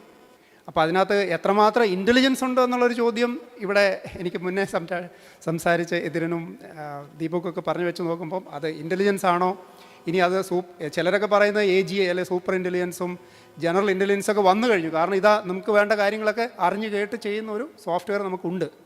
പക്ഷേ അതിനെ ഇൻ്റലിജൻസ് എന്ന് വിളിക്കാമോ എന്നുള്ളത് അവിടെ നിൽക്കട്ടെ. പക്ഷേ ഈ തരത്തിലാണ് ഗ്ലോബൽ AI റേസ് മുന്നോട്ട് പോയിക്കൊണ്ടിരിക്കുന്നത്. അപ്പം അതായത് കമ്പനികളും വ്യക്തികളും ചെയ്തുകൊണ്ടിരുന്ന ജോലികളൊക്കെ ആൾക്കാരെ വെച്ചാണ് ചെയ്യിപ്പിച്ചിരുന്നെങ്കിൽ അതൊക്കെ ഓവർടേക്ക് ചെയ്ത് അതിനെല്ലാം വേണ്ട ഏജൻറ്റുകളെ, അതായത് ഡിജിറ്റൽ ഏജൻറ്റുകളെ ഡിപ്ലോയ് ചെയ്യുന്ന ലെവലിലേക്ക് AI മാറിക്കഴിഞ്ഞു. ഇപ്പോൾ സംസാരം മുഴുവനും AI ഏജൻറ്റുകളോ അല്ലെ ബോട്ടുകൾ തമ്മിലാണ്. ഇപ്പം നിങ്ങൾ ഇൻ്റർനെറ്റിൽ ക്രിയേറ്റ് ചെയ്യുന്നതിനേക്കാൾ, അതായത് മനുഷ്യൻ ഇൻ്റർനെറ്റിൽ ക്രിയേറ്റ് ചെയ്യുന്നതിനേക്കാൾ കൂടുതൽ അറിവ് ഇപ്പോൾ ഇൻ്റർനെറ്റിൽ AI ആണ് ക്രിയേറ്റ് ചെയ്യുന്നത്. മനുഷ്യൻ സെർച്ച് ചെയ്യുന്നതിനേക്കാൾ കൂടുതൽ ഏജൻറ്റുകളും AI ബോട്ടുകളുമാണ് സെർച്ച് ചെയ്യുന്നത്. അപ്പോൾ ആ ഒരു കാലത്താണ് നമ്മൾ ജീവിക്കുന്നത്. ഇതാണ് ഇനി അങ്ങോട്ട് എന്ത് എന്നുള്ളത് ചോദിച്ചു കഴിഞ്ഞാൽ ഇതിൻ്റെ കൂടെ നമുക്കിപ്പോൾ നേരത്തെ ഇദ്ദേഹം പറഞ്ഞതുപോലെ വലിയ സെർവർ ഫാമുകളിൽ വർഷത്തിൽ 1 2 തവണയൊക്കെയാണ് വലിയ കോസ്റ്റ്ലി ആയിട്ടാണ് ഇതിനെ ട്രെയിൻ ചെയ്യാൻ സാധിക്കുന്നത്. പക്ഷേ അതും ഇനി പേഴ്സണലായിട്ട് മാറാൻ പോവുകയാണ്. കാരണം എഡ്ജ് AIയും അതുപോലെ നിങ്ങളുടെ ഡിവൈസുകളിൽ തന്നെ ഈ അത്യാവശ്യം ഒരു മോഡൽ റൺ ചെയ്യാനും ട്രെയിൻ ചെയ്യാനും കേപ്പബിലിറ്റി കൊണ്ടുവരാനുള്ള ശ്രമമാണ് ഈ സെമി കണ്ടക്ടർ ഫാബ്രിക്കേഷൻ അല്ലെങ്കിൽ ചിപ്പ് ഡിസൈൻ രംഗത്ത് നടന്നുകൊണ്ടിരിക്കുന്നത്. അപ്പോൾ ആ തരത്തിൽ ഡിസ്ട്രിബ്യൂട്ടഡ് ആയിട്ടുള്ള ഒരു AI സിസ്റ്റം എല്ലാവരുടെയും ഡിവൈസുകളിൽ ചെറിയ ചെറിയ മോഡലുകൾ റൺ ചെയ്യാൻ സാധിക്കുന്ന ഒരു ഭാവിയൊക്കെ ആയിരിക്കാം മിക്കവാറും ഉണ്ടാകുന്നത്. അതോടൊപ്പം തന്നെ ചൈന തുറന്നു വിട്ടിട്ടുള്ള ഓപ്പൺ സോഴ്സ് AI മോഡലുകളുടെ വലിയൊരു നിര തന്നെ അവിടെയുണ്ട്. അവയുടെ റെലവൻസും ഉപയോഗവും കൂടി വരികയാണ്. ഏതാണ്ട് 30% മാർക്കറ്റ് ഇപ്പോൾ ആലിബാബയുടെ ക്വൻ എന്ന് പറയുന്ന മോഡൽ പിടിച്ചു കഴിഞ്ഞു. വലിയ കമ്പനികളടക്കം അത് ഉപയോഗിക്കാൻ തുടങ്ങി. അപ്പോൾ ഇത്തരത്തിൽ അടുത്തത് എന്ത് എന്ന് കുതിച്ചുചാട്ടത്തിന് റെഡിയായിക്കൊണ്ടിരിക്കുന്ന ആർക്കും പ്രവചിക്കാൻ പറ്റാത്ത ഒരു അവസ്ഥയിലാണ് ഇപ്പോൾ AI ഡെവലപ്മെൻറ്റ് ഉള്ളത്. അതോടൊപ്പം ജനറൽ ഇൻ്റലിജൻസ് ഉണ്ടാകുമോ എന്നുള്ള കാര്യത്തിൽ, അല്ലെങ്കിൽ ചിലർ പറയുന്നത് ഈ വർഷം തന്നെ ഉണ്ടാകുമെന്ന്. മസ്ക് പറയുന്നത് 2026 തന്നെ AGI വരും. എന്നാൽ ചിലർ അക്കാഡമിക്സ്, അതായത് നോബൽ പ്രൈസ് വിന്നേഴ്സും ഒക്കെ അക്കാര്യത്തിൽ കുറച്ച് പുറകോട്ടാണ്, അത്രയ്ക്കൊന്നും ആയിട്ടില്ല എന്ന് പറയുന്നു. പക്ഷേ കമ്പനികളും ബിസിനസ്മെനും ഒക്കെ ഇത് ഇപ്പോൾ വരും എന്നുള്ളൊരവസ്ഥയിലാണ് നിൽക്കുന്നത്. ഏതായാലും അടുത്ത ഒരു 4 വർഷം വളരെ സംഭവബഹുലമായിരിക്കും. റോബോട്ടിക്സും AIയും തീർച്ചയായിട്ടും കൂടുതൽ കടന്നുകയറ്റം നടത്തും എന്നുള്ളതാണ് ഇതിൻ്റെ ഒരു ആമുഖമെന്നോണം എനിക്ക് സൂചിപ്പിക്കാനുള്ളത്. ക്ലോഡ് എന്ന് പറഞ്ഞതിനൊക്കെ ഒരു പെട്ടെന്ന് 2 വാചകം പറഞ്ഞു. ക്ലോഡ് CLAUDE എന്നുള്ള ക്ലോഡല്ലേ. ക്ലോഡിൻ്റെ ചില പ്രവർത്തനങ്ങളെക്കുറിച്ച് ഇപ്പോൾ കൂടുതൽ അറിവ് കിട്ടിയിട്ടുണ്ട്. കൊലപാതകം വരെ നടത്താൻ റെഡിയാവുകയാണ് ക്ലോഡ് എന്നുള്ളതാണ്. സ്കീമിംഗ് എന്നുള്ള വാക്കാണ് സയൻസ് മാഗസൈനിലും നേച്ചറിലും ആർട്ടിക്കിൾസ് വന്നു കഴിഞ്ഞാൽ അതിന് ഒരു കമ്പനിയിൽ തന്നെ വർക്ക് ചെയ്യുന്ന വേറൊരാൾക്കെതിരെ സ്കീം ചെയ്യാനുള്ള പ്ലാനുകൾ ചെയ്യുന്നതായിട്ടുള്ള കണ്ടുപിടുത്തങ്ങൾ, അതിനെക്കുറിച്ച് വിശദമായ ലേഖനങ്ങൾ ഇപ്പോൾ നേച്ചറിലും പിന്നെ സയൻസിലും വന്നിട്ടുണ്ട്. ക്ലോഡ് ചെയ്യുന്ന വൃത്തികെട്ട കാര്യങ്ങളും ഹീനമായ കാര്യങ്ങളും എല്ലാം അതിനെല്ലാം സാധ്യതയുള്ളതാണ്. ഇപ്പോൾ അദ്ദേഹം പറഞ്ഞ പോലെ AGI എന്ന് വെച്ചാൽ ജനറേറ്റീവ്, സ്വന്തമായി തീരുമാനമെടുക്കാൻ കഴിവുള്ള കമ്പ്യൂട്ടർ പ്രോഗ്രാമുകളിനാണ് AGI ജനറേറ്റീവ്. അത് ചോദിക്കുന്നു. ഇപ്പോഴും AGI കഴിഞ്ഞിട്ട് ബോധജ്ഞാനം അല്ലെങ്കിൽ കോൺഷ്യസ്നെസ് ഉള്ള കമ്പ്യൂട്ടർ വരുമോ എന്നൊരു ചോദ്യം കൂടി ഇപ്പോൾ ചോദിക്കപ്പെടുന്നുണ്ട് മൊത്തം ശാസ്ത്രജ്ഞർ. പക്ഷേ തൽക്കാലം നമുക്കറിവ് ഉള്ളത് AI നിർമ്മിത ബുദ്ധി ഒരിക്കലും അതിനൊരു ബോധജ്ഞാനം, മനുഷ്യർക്കുള്ള ഒരു ബോധജ്ഞാനം കൈവരികയില്ല. അതുകൊണ്ട് പേടിക്കണ്ട എന്നുള്ളതാണ്. ഏതായാലും കണ്ടിന്യൂ ചെയ്യാം. സോറി. അതെ, താങ്ക് യു. അപ്പോൾ നമ്മളൊരു ചോദ്യം ഇതാണ്, ഇപ്പോഴും നിങ്ങളെ മനസ്സിൽ എന്താണ്? Can a machine think? യന്ത്രത്തിന് ചിന്തിക്കാൻ പറ്റുമോ? അല്ലെങ്കിൽ ഒരു ഇൻട്രാക്റ്റീവ് ആയിട്ട് നിങ്ങളുടെ മനസ്സിലെന്താണ്? അല്ലെങ്കിൽ ഇത് പ്രോസസ്സിംഗ് ആണോ? ഇത് പ്രോസസ്സിംഗ് ആണോ അല്ലെങ്കിൽ ചിന്തിക്കാൻ കഴിയുന്നുണ്ടോ എന്നുള്ളതാണ്. അപ്പോൾ ഞാൻ ആർക്കെങ്കിലും എന്തെങ്കിലും പറയാനുണ്ടെങ്കിൽ പറയാം, അല്ലെങ്കിൽ നമുക്ക് എന്ത് ചെയ്യാം, ഒരു ചോദ്യം ചോദിക്കാം. മനുഷ്യൻ്റെ ഒരു ഇൻ്റലിജൻസ് അല്ലെങ്കിൽ നമ്മളെങ്ങനെയാണ് ബുദ്ധിപരമായിട്ട് കാര്യങ്ങളെ തീരുമാനിക്കുന്നത്? ഒരു ചോദ്യം ഇതാണ്, നിങ്ങൾക്ക് മലമുകളിലേക്ക് പോകാൻ അല്ലെങ്കിൽ കുന്ന് പുറത്ത് പോകാൻ ഏറ്റവും യൂസ്ഫുൾ ആയിട്ടുള്ള വാഹനം ഏതാണ്? Car, bus or jeep? ഒന്ന് പറയൂ. ജീപ്പ്. അപ്പോൾ എങ്ങനെയാണ് നിങ്ങൾ ഈ മസ്തിഷ്കം ആ ജീപ്പ് എന്നുള്ള ഉത്തരം പറയുന്നത്? എന്ത് ട്രെയിനിങ് ആണ് അതിന് കിട്ടിയിട്ടുള്ളത് എന്നുള്ളതാണ്. അപ്പോൾ അതെല്ലാവരും ഒറ്റ ഉത്തരവേ ഉള്ളൂ, ജീപ്പ്. അപ്പോൾ ജീപ്പ് ഓടിച്ചതായിട്ട് നമ്മൾ പലരും ഓടിച്ചിട്ടുണ്ടാവില്ല അല്ലേ? ഞാനൊരു ഇതേ ക്വസ്റ്റ്യൻ ഒരു സ്റ്റുഡൻസിൻ്റെ ഗ്രൂപ്പിനോട് ചോദിച്ചപ്പോൾ അവർ പറഞ്ഞു ഭ്രമരം മൂവിയിൽ നിന്നാണ്. ഭ്രമരം എന്ന് പറഞ്ഞ മോഹൻലാലിൻ്റെ ഒരു മൂവിയുണ്ട്, അതിലാണ്. അപ്പോൾ നമുക്കറിയില്ല എങ്ങനെയാണ് നമ്മുടെ ഹ്യൂമൻ ബ്രെയിൻ ട്രെയിൻ ചെയ്തിട്ടുള്ളത്. ഇതുപോലെയാണ് നമ്മൾ എന്ത് ചെയ്യുന്നത്, മെഷീനെ ട്രെയിൻ ചെയ്യാൻ ഉപയോഗിക്കുന്നത്. അപ്പോൾ ഈ ട്രെയിനിങ് ഡാറ്റ വളരെ പ്രധാനമാണ്. ഞാൻ അതിലേക്കാണ് വരുന്നത്. ട്രെയിൻ ചെയ്യുന്ന ഡാറ്റയുടെ ഒരു പ്രത്യേകതയിലാണ് ഇതൊക്കെ വർക്ക് ചെയ്യുന്നത്. അപ്പോൾ നമുക്കറിയാം ഒരു ഗ്ലോബൽ നോർത്ത് അവിടെയുണ്ട്, ഗ്ലോബൽ സൗത്ത് ഉണ്ട്. ഞാൻ ഒരു എക്സാമ്പിൾ പറഞ്ഞു കഴിഞ്ഞാൽ നമ്മുടെ ഫേസ് റെക്കഗ്നേഷൻ ഒരു അൽഗോരിതം 3 കമ്പനികൾ നടത്തി. IBM ഉണ്ട്, ഫേസ്++, അതുപോലെ മൈക്രോസോഫ്റ്റ്. അപ്പോൾ അതിൽ നോക്കുമ്പോൾ പല ആൾക്കാർ, അതായത് വൈറ്റ് ഫേസുള്ള ആൾക്കാർ, men, white women, dark female, dark male എന്നുള്ള കാറ്റഗറിയിലാണ് അവർ ചെയ്യുന്നത് ഫേസ് റെക്കഗ്നേഷൻ. നോക്കുമ്പോൾ ഡാർക്ക് ഫീമെയിൽ എന്നുള്ള കാറ്റഗറിയിൽ ഏറ്റവും കുറവ് recognition accuracy 65%, 69%. White men, white female എന്നുള്ള കാറ്റഗറിയിൽ വയ്ക്കും ഫേസ് റെക്കഗ്നേഷനാണ്, അവിടെ 99, 98 ആക്യുറസി. ഇവർ പഠിച്ചു നോക്കുമ്പോൾ എന്താണ് പ്രശ്നം? ഈ റെപ്രസെൻറ്റേറ്റീവ് സാമ്പിൾസ് ഈ പർട്ടിക്കുലർ കാറ്റഗറിയിൽ ട്രെയിനിങ്ങിലില്ല, അവരുടെ അടുത്തില്ല ഡാറ്റ. അത് യൂറോപ്പിൽ ട്രെയിൻ ചെയ്യുമ്പോൾ ഈ നമ്മുടെ പ്രിവിലേജ് ഗ്രൂപ്പിന് വരുന്ന സാമ്പിൾസ് അവിടെ ഇല്ല. അതുകൊണ്ട് തന്നെ ഈ മെഷീൻ റെക്കഗ്നേഷൻ വളരെ കുറയാണ്. അപ്പോൾ ഡാറ്റയിലൂടെയാണ് ഇതെന്ത് ചെയ്യുന്നത്, ഈ പുതിയ കാര്യങ്ങൾ പഠിച്ച് റെപ്രസെൻറ്റേഷൻ വരുന്നത്. അപ്പോൾ അതിലെന്തെങ്കിലും പക്ഷപാതം ഉണ്ടോ, എന്തെങ്കിലും ബയാസ് ഉണ്ടെങ്കിൽ എന്ത് ചെയ്യും, സ്വാഭാവികമായിട്ടും ഇതിൻ്റെ ഔട്ട്പുട്ടിലും റിഫ്ലക്റ്റ് ചെയ്യുന്നുള്ളതാണ്. അപ്പം ഈ ബിഗ് ടെക് കമ്പനികൾ, സാർ നേരത്തെ സൂചിപ്പിച്ചു, പറഞ്ഞ എല്ലാ ആപ്പുകളും വരുന്നത് അവരാണ് ചൈനയിൽ നിന്നുള്ള ഡീപ് സീക്ക് ഒഴിച്ച് ബാക്കിയൊക്കെ വരുന്ന പ്രൊപ്പറേറ്ററി കമ്പനികളാണ്, ബിഗ് ടെക് കമ്പനികളാണ്. നമ്മുടെ അമേരിക്കൻ പ്രസിഡന്റ് സ്ഥാനാരോഹണം നടത്തുമ്പോൾ നിങ്ങൾക്ക് പിന്നിൽ നിൽക്കുന്ന ആൾക്കാരെ നോക്കിക്കഴിഞ്ഞാൽ അറിയാം. ഇലോൺ മസ്ക് ഉണ്ടാവും, പിന്നെ സുന്ദർ പിച്ചായ് ഉണ്ടാവും, ആമസോണിൻ്റെ CEO ഉണ്ടാവും. ഇവരൊക്കെ എങ്ങനെ ഒരു രാജ്യത്തിൻ്റെ ഭരണത്തിലേക്ക് ഇത്രയും ഇൻഫ്ലുവൻഷ്യൽ ആവുന്നത്? അവരെ കയ്യിൽ എന്തുണ്ട്? ഡാറ്റയുണ്ട്. അപ്പോൾ ഓയിൽ എക്കണോമി മാറി ഡാറ്റ എക്കണോമിയിലേക്ക് മാറുന്ന ഒരു സാഹചര്യം നമ്മൾ കാണുകയാണ്. അപ്പോൾ എന്താണ് ഇത്? ഡാറ്റ എവിടെ നിന്നാണ് കിട്ടുന്നത്? മനുഷ്യന്മാരുണ്ടാക്കുകയാണ്, നമ്മളാണ് data. If you are not paying for a product, you are the product. നമ്മൾ തന്നെയാണ് ഇതിൻ്റെ ഉൽപ്പന്നങ്ങൾ എന്നുള്ളതാണ്. അപ്പോൾ നമ്മുടെ അടുത്ത് നിന്നുള്ള ഡാറ്റ ഉപയോഗിച്ചിട്ടാണ് ഇത്തരം കാര്യങ്ങൾ ചെയ്യുന്നത്. അപ്പോൾ ഈ നിർമ്മിത ബുദ്ധി അൽഗോരിതങ്ങളൊക്കെ പ്രവർത്തിക്കുന്നു എന്നുള്ളതാണ്. അപ്പോൾ ഇതിലെന്തെങ്കിലും ബയാസ് ഉണ്ടെങ്കിൽ സ്വാഭാവികമായിട്ടും ഇതിൻ്റെ ഔട്ട്പുട്ട് വരും. അതുകൊണ്ടാണ് ഇവരുടെ ഇച്ഛ എന്താണ്? ഈ ബിഗ് ടെക് കമ്പനികളുടെ ലാഭേച്ഛ മാത്രമാണ്. എന്തുകൊണ്ടാണ് ഇവരുണ്ടാക്കുന്നത്? ലാഭം മാത്രമാണ്, പ്രോഫിറ്റ് മോട്ടിവേറ്റഡ് ആണ്, മണി മോട്ടിവേറ്റഡ് ആണ് ഇവരുടെ എല്ലാ ഉൽപ്പന്നങ്ങളും. അപ്പോൾ സ്വാഭാവികമായിട്ടും അത്തരത്തിൽ അത് ക്യാമറയിലേക്ക് ഞാൻ വരികയാണ്. അത്തരത്തിൽ ട്രെയിൻ ചെയ്യപ്പെട്ടിരിക്കുന്ന കമ്പനികൾ, ട്രെയിൻ ചെയ്യപ്പെട്ടിരിക്കുന്ന ഒരു പ്രൈവറ്റ് അല്ലെങ്കിൽ ബിഗ് ടെക് കമ്പനികൾ ഒരു ലാഭേച്ഛയോടെ നിർമ്മിച്ചിരിക്കുന്ന ഒരു അൽഗോരിതം എടുത്തിട്ട് നിങ്ങൾ എന്ത് ചെയ്യുന്നു? പൊതുമേഖലയിൽ കൊണ്ടുവരുന്നു. അത് നിയമപാലനമാവാം, അല്ലെങ്കിൽ വിദ്യാഭ്യാസമാവാം, അല്ലെങ്കിൽ നമ്മുടെ ആരോഗ്യ മേഖലയാവാം, ഗതാഗതമാവാം, എന്തുമാവാം. അപ്പോൾ അവിടെ എന്തുണ്ടാവും?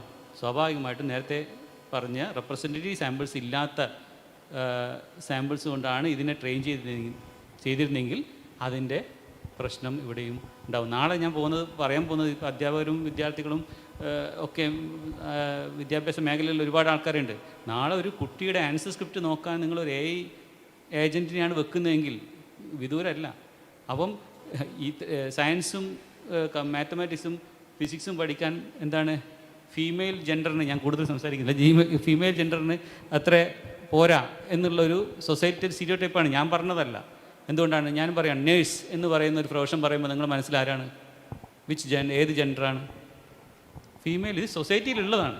അപ്പോൾ അങ്ങനെയുള്ള ഇൻപുട്ട് ഡാറ്റ എടുത്തിട്ട് നിങ്ങൾ ഇതിനെ ട്രെയിൻ ചെയ്ത് കഴിഞ്ഞാൽ സ്വാഭാവികമായിട്ടും ഇത് എക്സാമിനേഷൻ വാല്യുവേഷൻ ചെയ്യുന്ന സമയത്ത് ഈ ബയാസ് അവിടെ റിഫ്ലക്റ്റ് ചെയ്യും. അപ്പോൾ ഞാൻ കൂടുതലായിട്ട് ദീപക് പറയട്ടെ അതിൻ്റെ ഡാറ്റയുടെ പ്രാധാന്യം എങ്ങനെയാണ് ഇത് നമ്മുടെ ഈ നിർമ്മിത ബുദ്ധി അൽഗോരിതങ്ങൾക്ക്. സാർ ഇത് സൂചിപ്പിച്ചത് തന്നെയാണ്, ആ ഡേറ്റ ട്രെയിനിങ് ഡേറ്റയിലുള്ള പാറ്റേൺസ് നിന്നുള്ള അത് പഠിച്ചു വെച്ചതിന് ശേഷം പുതിയ ഒരു ചോദ്യം വരുമ്പോൾ ഉള്ള ഒരു ഗസ്സാണ്. അപ്പോൾ നമ്മൾ ചോദിക്കുന്ന ചോദ്യം ട്രെയിനിങ് ഡേറ്റയിൽ ഇല്ലാത്തതാണെങ്കിൽ അത് തോന്നിയത് പറയും, ബയാസ്ഡ് ആണെങ്കിൽ കൂടുതൽ അപകടകരമായ ഇതുപോലുള്ള ഉത്തരങ്ങൾ വരാം. അത് ഈ പറഞ്ഞ നമ്മുടെ ഈ ഇൻ്റർനെറ്റ് പോകുന്നതിൻ്റെ എല്ലാ പ്രശ്നങ്ങളും അതുണ്ട്. പക്ഷെ സാറ് സംസാരിച്ച് തുടങ്ങി അവസാനിപ്പിച്ചത് വരെ ഞാനിങ്ങനെ ശ്രദ്ധിക്കുകയായിരുന്നേ.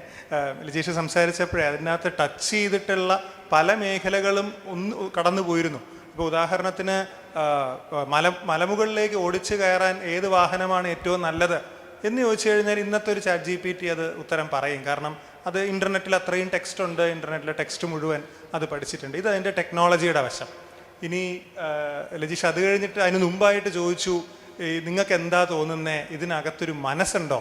അതൊരു വളരെ ഡീപ്പ് ഫിലോസഫിക്കൽ ചോദ്യമാണ്. ഈ പണ്ട് ഈ അലൻ ട്യൂറിങ്ങിൻ്റെ കാര്യം ലജീഷ് പറഞ്ഞിരുന്നല്ലോ.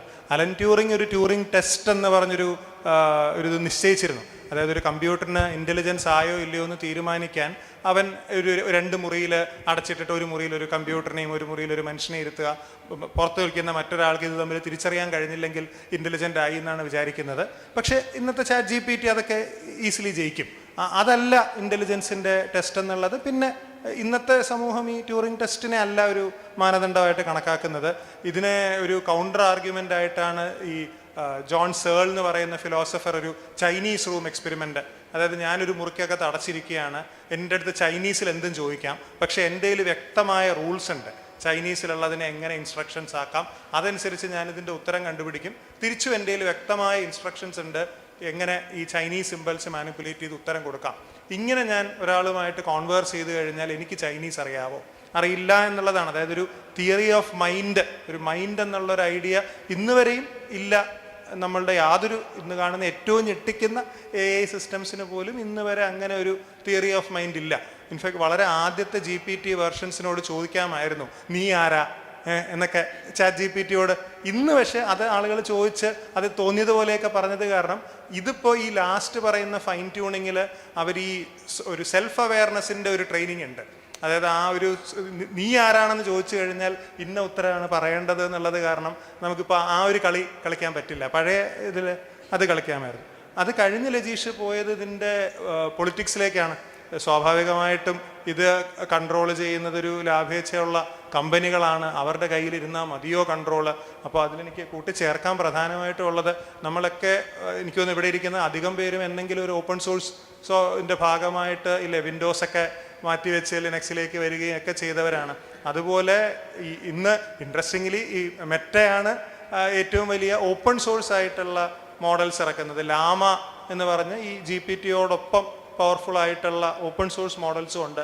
ലാമ 4 വരെ ആയിട്ടുണ്ട്. ഇന്നത്തെ കാലത്ത് ഇതിൻ്റെ ഈ അൽഗരിതം മാത്രമല്ല ഓപ്പൺ സോഴ്സ് ആയിട്ട് ഇറക്കേണ്ടത്, ഈ ഹ്യൂജ് ഡോളേഴ്സ് ഇൻവെസ്റ്റ് ചെയ്തിട്ട് ആ ട്രെയിൻ ചെയ്തെടുത്ത ആ ഫൈനൽ നോബുകളുടെ കോൺഫിഗറേഷൻ, ആ വെയ്റ്റ്സും കൂടെ ഓപ്പൺ സോഴ്സ് ആക്കിയിട്ടുള്ളതാണ് ഈ ലാമ പോലുള്ള മോഡലുകൾ. ഈ ചൈനയിൽ നിന്ന് വന്ന ഡീപ് സീക്ക് പോലുള്ള മോഡൽസും ഓപ്പൺ സോഴ്സ് ആണ്. അപ്പോൾ ഇതിനകത്തൊരു ഓപ്പൺ സോഴ്സ് മൂവ്മെൻറ്റിൻ്റെ ആവശ്യമുണ്ട്. അതിൻ്റെ നമ്മളൊരു ഒരു പൊളിറ്റിക്സ് പറയുകയാണെങ്കിൽ, പിന്നെ ഇതിൻ്റെ എത്തിക്സ്, ഈ പേപ്പർ കറക്റ്റ് ചെയ്യാൻ നമ്മൾ ഏൽപ്പിക്കാമോ? അവിടെയൊക്കെ വളരെ രസകരമായിട്ടുള്ള ആർഗ്യുമെൻ്റാണ്. ഇപ്പോഴത്തെ ഏത് ടീച്ചറാ വൃത്തിക്കൊന്ന് കറക്റ്റ് ചെയ്ത് കിട്ടുന്നതെന്ന് തിരിച്ചു ചോദിക്കുന്നത് മുതൽ ആ ഒരു ചർച്ച ഇല്ല. അതിൻ്റെ ആ ഒരു സോഷ്യൽ കോണ്ടെക്സ്റ്റിലുള്ള ഒരു ചർച്ചയുണ്ട്. പിന്നെ ഇതിൻ്റെ ഒരു എന്താ പറയുക, ജോബ് ഫ്രണ്ടിൽ വരുന്ന ഈ പേടി എന്താണാവുക, അതിനെക്കുറിച്ചും ഒരുപാട് ലേഖനങ്ങളുണ്ട്. ചിലർ പറയുന്നത് ഇത്രയും പേടി, ഇപ്പം നമ്മുടെ എലോൺ മസ്കിനെ പോലുള്ളവർ ഇതിൻ്റെ എന്താ പറയുക ഫാൻ ബോയ്സ് ആണല്ലോ. അവർ നാളെ AGI വന്നു കഴിഞ്ഞു അല്ലെങ്കിൽ വന്നു എന്ന് വിളിക്കുകയാണ്. ജിജോ തിരുത്തിയതുപോലെ തന്നെ അക്കാഡമിക്കകത്ത് അങ്ങനെ ഒരു ഇമ്പ്രഷൻ അല്ല ജനറലി ഉള്ളത്. അതിൻ്റെ ഇവിടെയുള്ള ഒരു പ്രശ്നം എന്ന് വെച്ച് കഴിഞ്ഞാൽ, നമുക്ക് ഒരു സിസ്റ്റത്തിന്, ഞാൻ നേരത്തെ പറഞ്ഞൊരു സിസ്റ്റത്തിന് ഇന്നത് ചെയ്യാൻ പറ്റും എന്ന് തെളിയിക്കാൻ എളുപ്പമാണ് അത് ചെയ്ത് കാണിക്കുമ്പോൾ. ഒരു വെച്ചാൽ ചെയ്ത് കാണിച്ചു കഴിഞ്ഞാൽ പിന്നെ അതിൽ ചോദ്യമില്ലല്ലോ. നമ്മളിപ്പോൾ ഒരാൾ 100 മീറ്റർ 9.59 സെക്കൻഡ്സിൽ ഓടിക്കഴിഞ്ഞു. പക്ഷേ ഈ ഒരു മനുഷ്യനും 100 മീറ്റർ 9.5 സെക്കൻഡ്സിന് താഴെ ഓടാൻ കഴിയില്ല.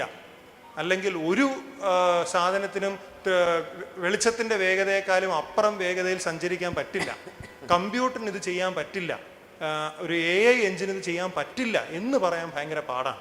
അതുകൊണ്ട് തന്നെയാണ് നമുക്ക് ഒരിടത്ത് ഈ അക്കാഡമീഷ്യൻസിന് അത് കുറച്ചും കൂടെ അറിയാം. അതായത് ഇതിൻ്റെ ഒരു മാത്തമാറ്റിക്കൽ മോഡലൊക്കെ വന്ന് അതിൻ്റെ ലിമിറ്റേഷൻസ് പഠിക്കുന്നത് വരെ അടച്ചു പറയാൻ കഴിയില്ല ഇങ്ങനെ ഒരു കംപ്ലീറ്റ്ലി AI ടേക്ക് ഓവർ ഉണ്ടാവില്ല എന്നുള്ളത്. പക്ഷെ ഇന്ന് ഡെവലപ്പ് ചെയ്തിരിക്കുന്ന ഒരു സിസ്റ്റത്തിനും ഒരു സൂപ്പർ ഹ്യൂമൻ ഇൻ്റലിജൻസിനോ ഈവൻ ഒരു ഹ്യൂമൻ ലൈക്ക് ഇൻ്റലിജൻസിനോ ഉള്ള സാധ്യത ഇന്ന് കാണുന്നില്ല. ഞാൻ ജിജോ പറഞ്ഞ ഒരു കൂട്ടിച്ചേർക്ക് നടക്കാൻ ഉണ്ട്. ജിജോ പറഞ്ഞ കുട്ടികൾ പഠിക്കുന്ന രീതി മാറിക്കൊണ്ടിരിക്കുക എന്നുള്ളത് ഗംഭീരമായി മാറിക്കൊണ്ടിരിക്കാൻ പോവുകയാണ്. വാസ്തവത്തിൽ ഇവിടെ അധ്യാപകർ, ഇപ്പോൾ പഠിപ്പിച്ചുകൊണ്ടിരിക്കുന്ന അധ്യാപകർ കുറേ പേരെ ഉണ്ടെന്ന് വിചാരിക്കുന്നു അല്ലേ? പലരും നിങ്ങളുടെയൊക്കെ ജോലി പോകാൻ പോവുകയാണ് മക്കളെ. കാരണം ഇത്ര കണ്ണാടി, ഇതൊരു കണ്ണാടിയാണ്. ഇപ്പോൾ റേബാൻ കമ്പനി, നിങ്ങൾക്കറിയാമല്ലോ, റേബാൻ ഈ ഡാർക്ക് ഗ്ലാസ് ഉണ്ടാക്കുന്ന, സുരേഷ് ഗോപിയൊക്കെ ഇട്ടുകൊണ്ട് നടക്കുന്ന റേബാൻ ഉണ്ടോ? ഓക്കെ, റേബാൻ കമ്പനി മെറ്റായും കൂടെ ഗ്ലാസ്സുകൾ ഇറക്കിയിട്ടുണ്ട്. ഇപ്പം തന്നെ ആമസോണിൽ നിങ്ങൾക്ക് വാങ്ങിക്കാം $200. ഇന്ത്യൻ മാർക്കറ്റിലുണ്ടോയെന്ന് അറിയത്തില്ല. ഏത് ചോദ്യം ചോദിച്ചാലും അത് മറുപടി പറയും. ചെറിയൊരു കണ്ണാടി, ഇവിടെ എന്തോ ചിപ്പുകളുണ്ട്, ഇങ്ങനെ വയ്ക്കുക, അതിനോട് ചോദ്യം ചോദിക്കുക. വളരെ ചെറിയ ഒച്ച ചോദ്യം ചോദിച്ചാൽ അത് ഇവിടുന്ന് സ്റ്റീരിയോഫോണിക്കായിട്ടോ ഒന്നാമതൊരു ഉത്തരം വരികയാണ്.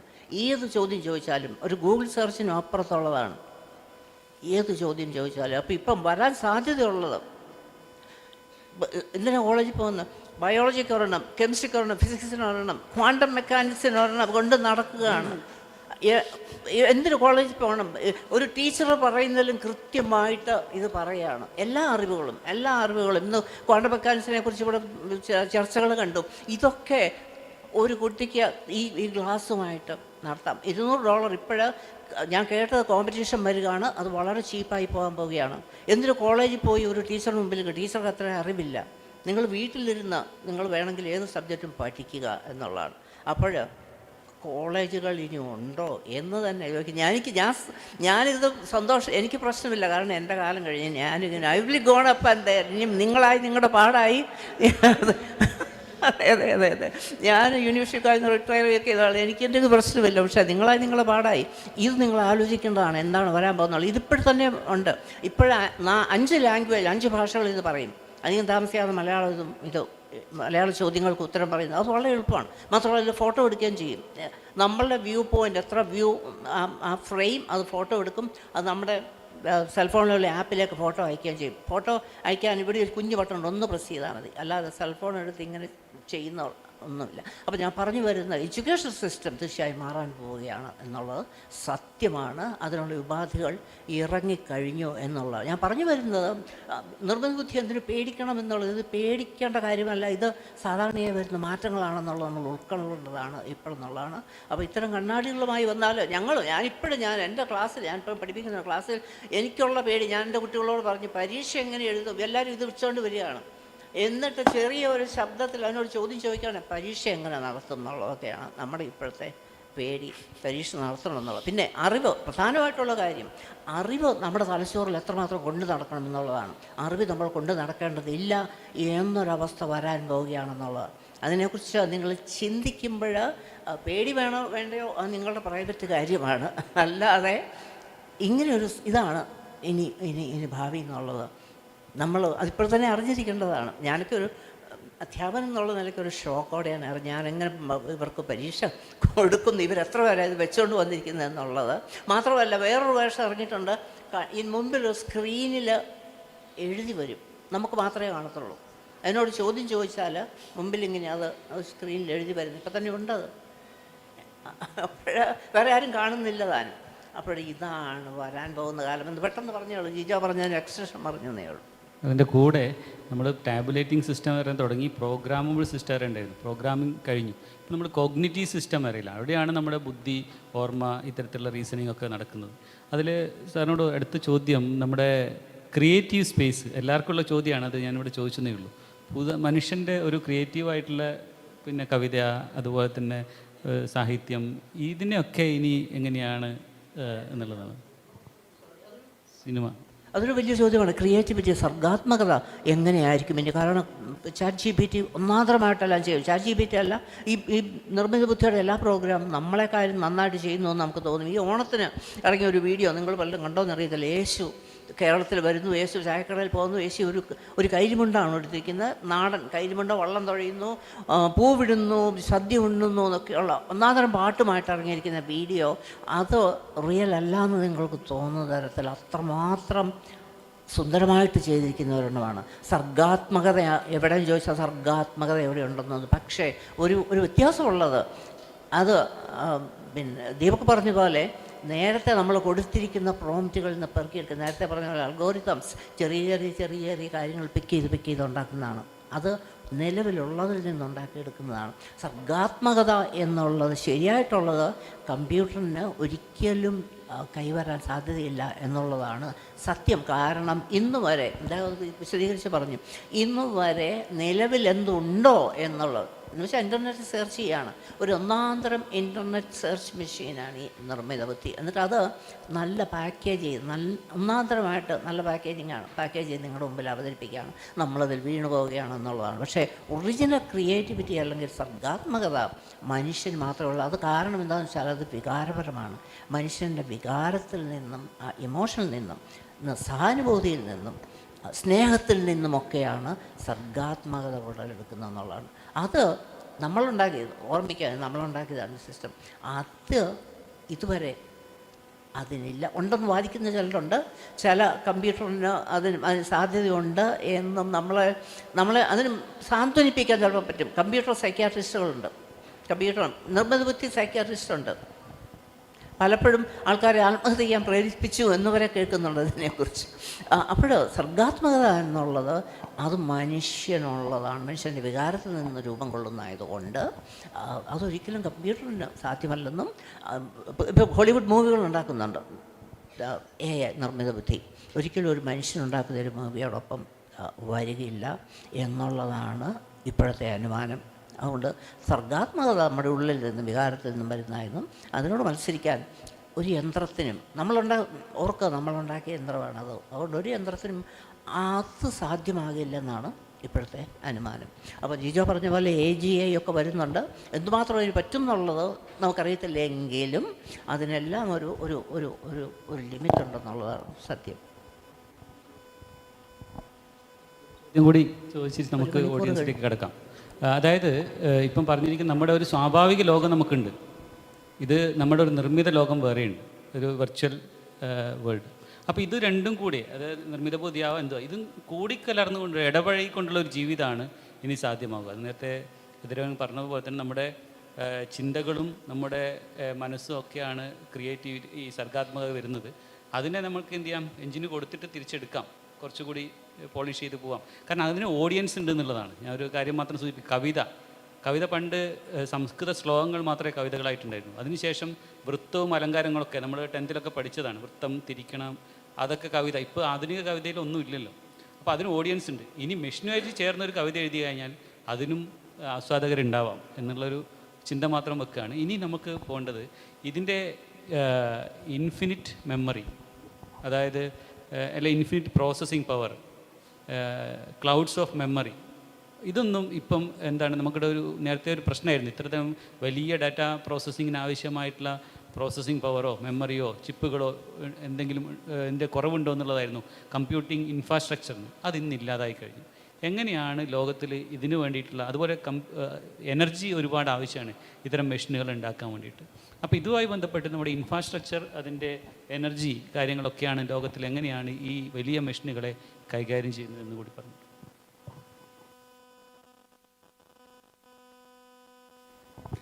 നിങ്ങൾ ശ്രദ്ധിച്ചിട്ടുണ്ടെങ്കിൽ ASML എന്ന് പറയുന്ന ഒരു ഡച്ച് കമ്പനിയാണ് ലോകത്തുനിന്ന് വലിയ അഡ്വാൻസ്ഡ് ചിപ്പുകളെല്ലാം ഉണ്ടാക്കാനുള്ള മെഷീൻ ഉണ്ടാക്കുന്നത്. ഒരു മെഷീൻ്റെ വില $400 മില്യൺ. അത് ഏകദേശം ഒരു ഫോട്ടോ കോപ്പി മെഷീൻ പോലെ ഇരിക്കുന്ന ഫോട്ടോ കോപ്പി മെഷീനാണെന്ന് പറയാം. ഒരു ചിപ്പ് ഡിസൈൻ അതിലേക്ക് ഫീഡ് ചെയ്ത് കഴിഞ്ഞാൽ വളരെ വേഗത്തിലാണ് അത് ഒരു GPU അല്ലെങ്കിൽ CPU ചിപ്പ് ഫാബ്രിക്കേറ്റ് ചെയ്ത് അതിൻ്റെ നിർമ്മാണ കമ്പനിക്ക് കൊടുക്കുന്നത്.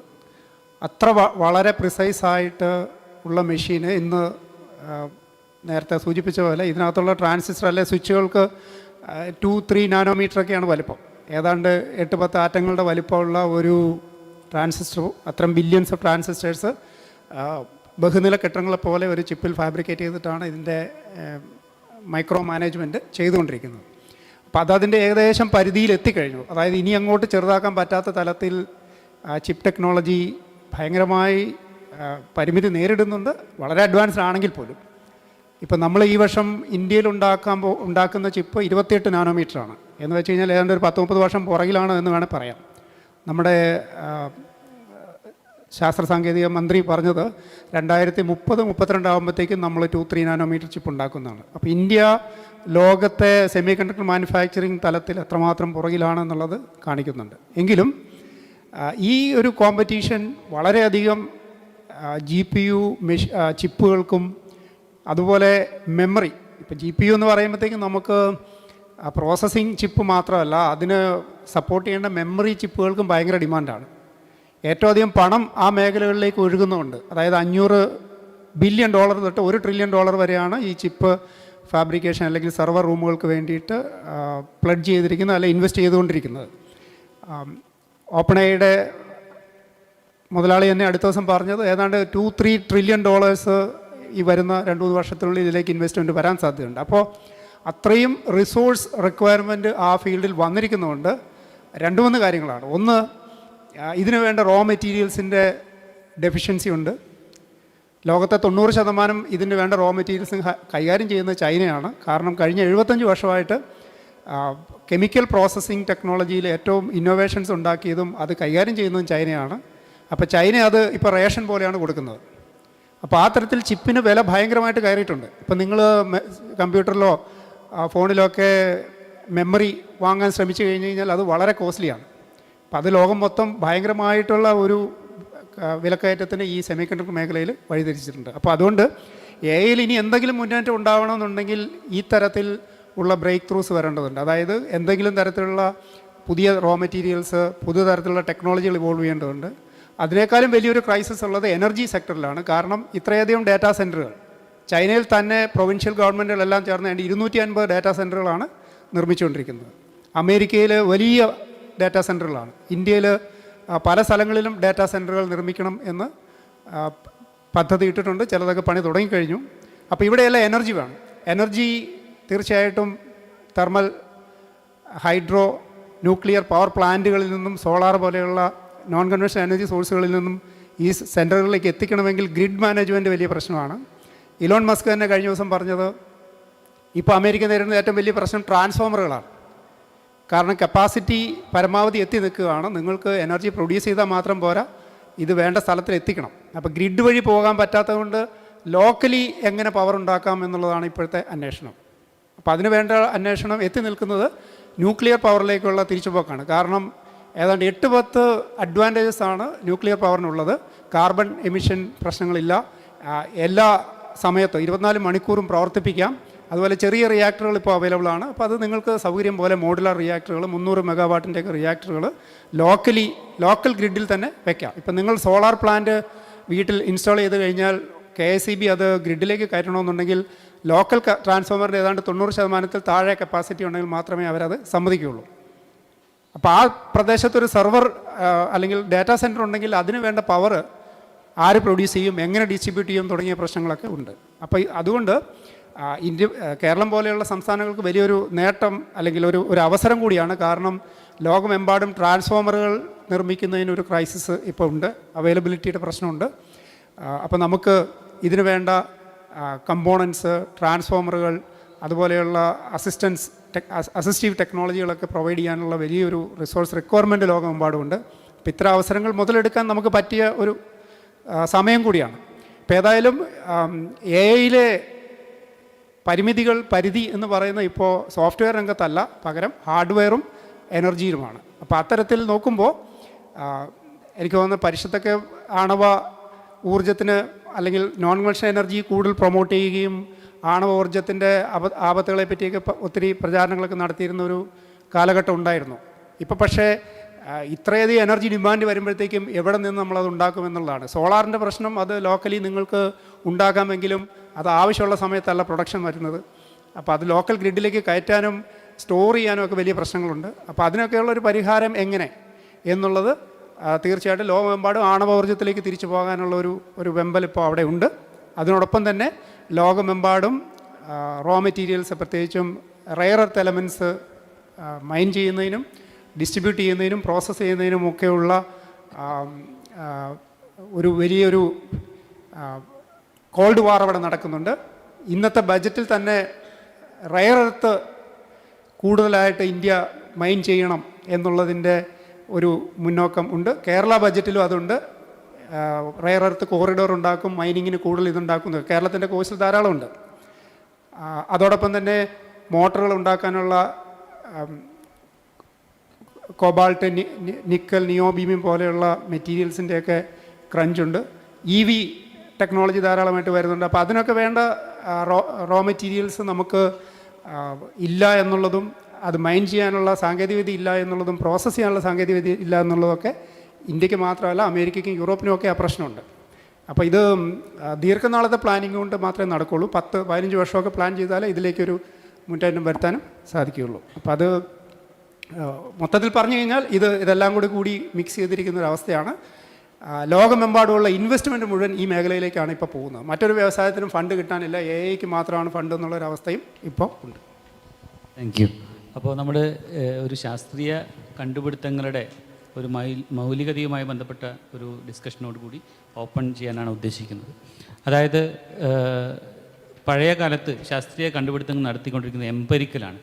നിങ്ങൾ പ്രകൃതിയെ നിരീക്ഷിക്കുന്നു, അതിലൂടെ ഒരുപാട് കണ്ടുപിടുത്തങ്ങൾ നമ്മൾ ശാസ്ത്രജ്ഞന്മാർ കണ്ടു. ഗലീലിയുടെ കാലത്തൊക്കെ അതൊക്കെയാണ് നടന്നത്. ടെലിസ്കോപ്പിലൂടെ നോക്കും, നിരീക്ഷണങ്ങളോടെ കണ്ടുപിടിക്കുന്നു.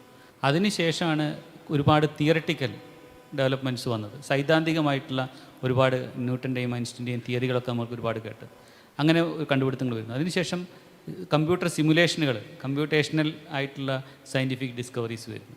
അപ്പോൾ ഇന്ന് നമ്മൾ നോക്കിക്കാണുമ്പോൾ ഒരു ഡാറ്റ ഇൻറ്റൻസീവ് ആയിട്ടുള്ള സയൻറ്റിഫിക് ഡിസ്കവറി, അത് ആസ്ട്രോണമിക്കൽ ഡാറ്റ ആയി കഴിഞ്ഞാലും ബയോളജിക്കൽ ഡാറ്റ ആയി കഴിഞ്ഞാലും സോഷ്യൽ മീഡിയ ഡാറ്റ ആയി കഴിഞ്ഞാലൊക്കെ ഈ ഡാറ്റയിൽ നിന്നും ഒരുപാട് കണ്ടുപിടുത്തങ്ങളിലേക്ക് എത്തുന്ന രീതിയിലേക്ക് വന്നുകൊണ്ടിരിക്കുന്നത്. അതിനൊരു എക്സാമ്പിളാണ് ഡ്രഗ് ഡിസ്കവറി അല്ലെങ്കിൽ വാക്സിൻ. കോവിഡ് വാക്സിനൊക്കെ നമുക്ക് ഒരു സാധാരണ ഒരു മെഡിസിനോ വാക്സിനോ നമ്മുടെ ശരീരത്തിൽ ഉപയോഗിക്കാൻ പറ്റുന്ന രീതിയിൽ എത്തണമെങ്കിൽ വർഷങ്ങൾ എടുക്കുമായിരുന്നു. പക്ഷേ കോവിഡ് വാക്സിനൊക്കെ ഒരു 8 മാസം കൊണ്ടൊക്കെ നമുക്ക് ഉപയോഗിക്കാൻ രീതിയിലേക്ക് എത്തി. അവിടെയൊക്കെ നടക്കുന്നത് ഈ വെറ്റ് ലാബ് എക്സ്പെരിമെൻസിന് പകരം ഈ കമ്പ്യൂട്ടേഷണൽ സിമുലേഷൻ, നേരത്തെ രാവിലത്തെ ഡിസ്കഷനിൽ പറഞ്ഞു, വിവിധങ്ങളായ വിജ്ഞാന ശാഖകളെ കണക്ട് ചെയ്തുകൊണ്ടുള്ള ട്രാൻസ് ഡിസിപ്ലിനാരിറ്റി ആയിട്ടുള്ള ഒരു ഗവേഷണത്തിൻ്റെ സാധ്യതകൾ പറഞ്ഞു. ഒരുപാട് വാട്ടർ ടൈറ്റ് കമ്പാർട്ട്മെൻറ്റായി നിൽക്കാൻ പറ്റില്ല ഇനി. ഒരുപാട് ഇപ്പം കമ്പ്യൂട്ടേഷൻ ബയോളജി, കമ്പ്യൂട്ടേഷൻ ഫിസിക്സ് അങ്ങനെയുള്ള. അപ്പോൾ അതിലൂടെ ഒക്കെ വരുമ്പോൾ സ്വാഭാവികമായിട്ടും ഈ ഡാറ്റയിൽ നിന്നും ഒരുപാട് കണ്ടുപിടുത്തങ്ങളൊക്കെ വരുമ്പോൾ മനുഷ്യന്മാർ സാധാരണ ഡാറ്റ പ്രൊവൈഡർ മാത്രമായി മാറുമോ? ഇനി കണ്ടുപിടുത്തങ്ങളൊക്കെ ഇത്തരത്തിൽ മെഷീനിൽ നിന്ന് തന്നെ വരുമോ എന്നുള്ള ഒരു ഡ്രഗ് ഡിസ്കവറി യുടെ ഒരു പൈപ്പ് ലൈൻ എടുത്തു കഴിഞ്ഞാൽ നമുക്കറിയാം. അപ്പോൾ അത് കോവിഡ് വാക്സിന് ലോകോത്തര യൂണിവേഴ്സിറ്റികളും അതുപോലെ തന്നെ വൈറോളജി ഇൻസ്റ്റിറ്റ്യൂട്ടുകളൊക്കെ ഒരുമിച്ചിരുന്നാണ് ഈ ഹൈ പെർഫോമൻസ് കമ്പ്യൂട്ടിങ്ങിലൂടെയാണ് കാര്യങ്ങൾ നടത്തി വരുന്നത്. അപ്പോൾ ഇത് അക്കാഡമിക് രംഗത്ത് എങ്ങനെയാണ് ഒരു പ്രത്യേക എത്തിക്കൽ കോഡ് ഓഫ് കോണ്ടാക്റ്റ് ഉണ്ടാക്കിയെടുക്കേണ്ട ആവശ്യമുണ്ടോ, എങ്ങനെയൊക്കെയാണെന്നുള്ളത് ഒരു ചോദ്യമായിട്ട് ഓഡിയൻസിന് വേണ്ടി ഓപ്പൺ ചെയ്യാണ്. ഇതൊരു തോട്ട് പ്രൊവോക്കിംഗ് ആയിട്ട് വെക്കുകയാണ്.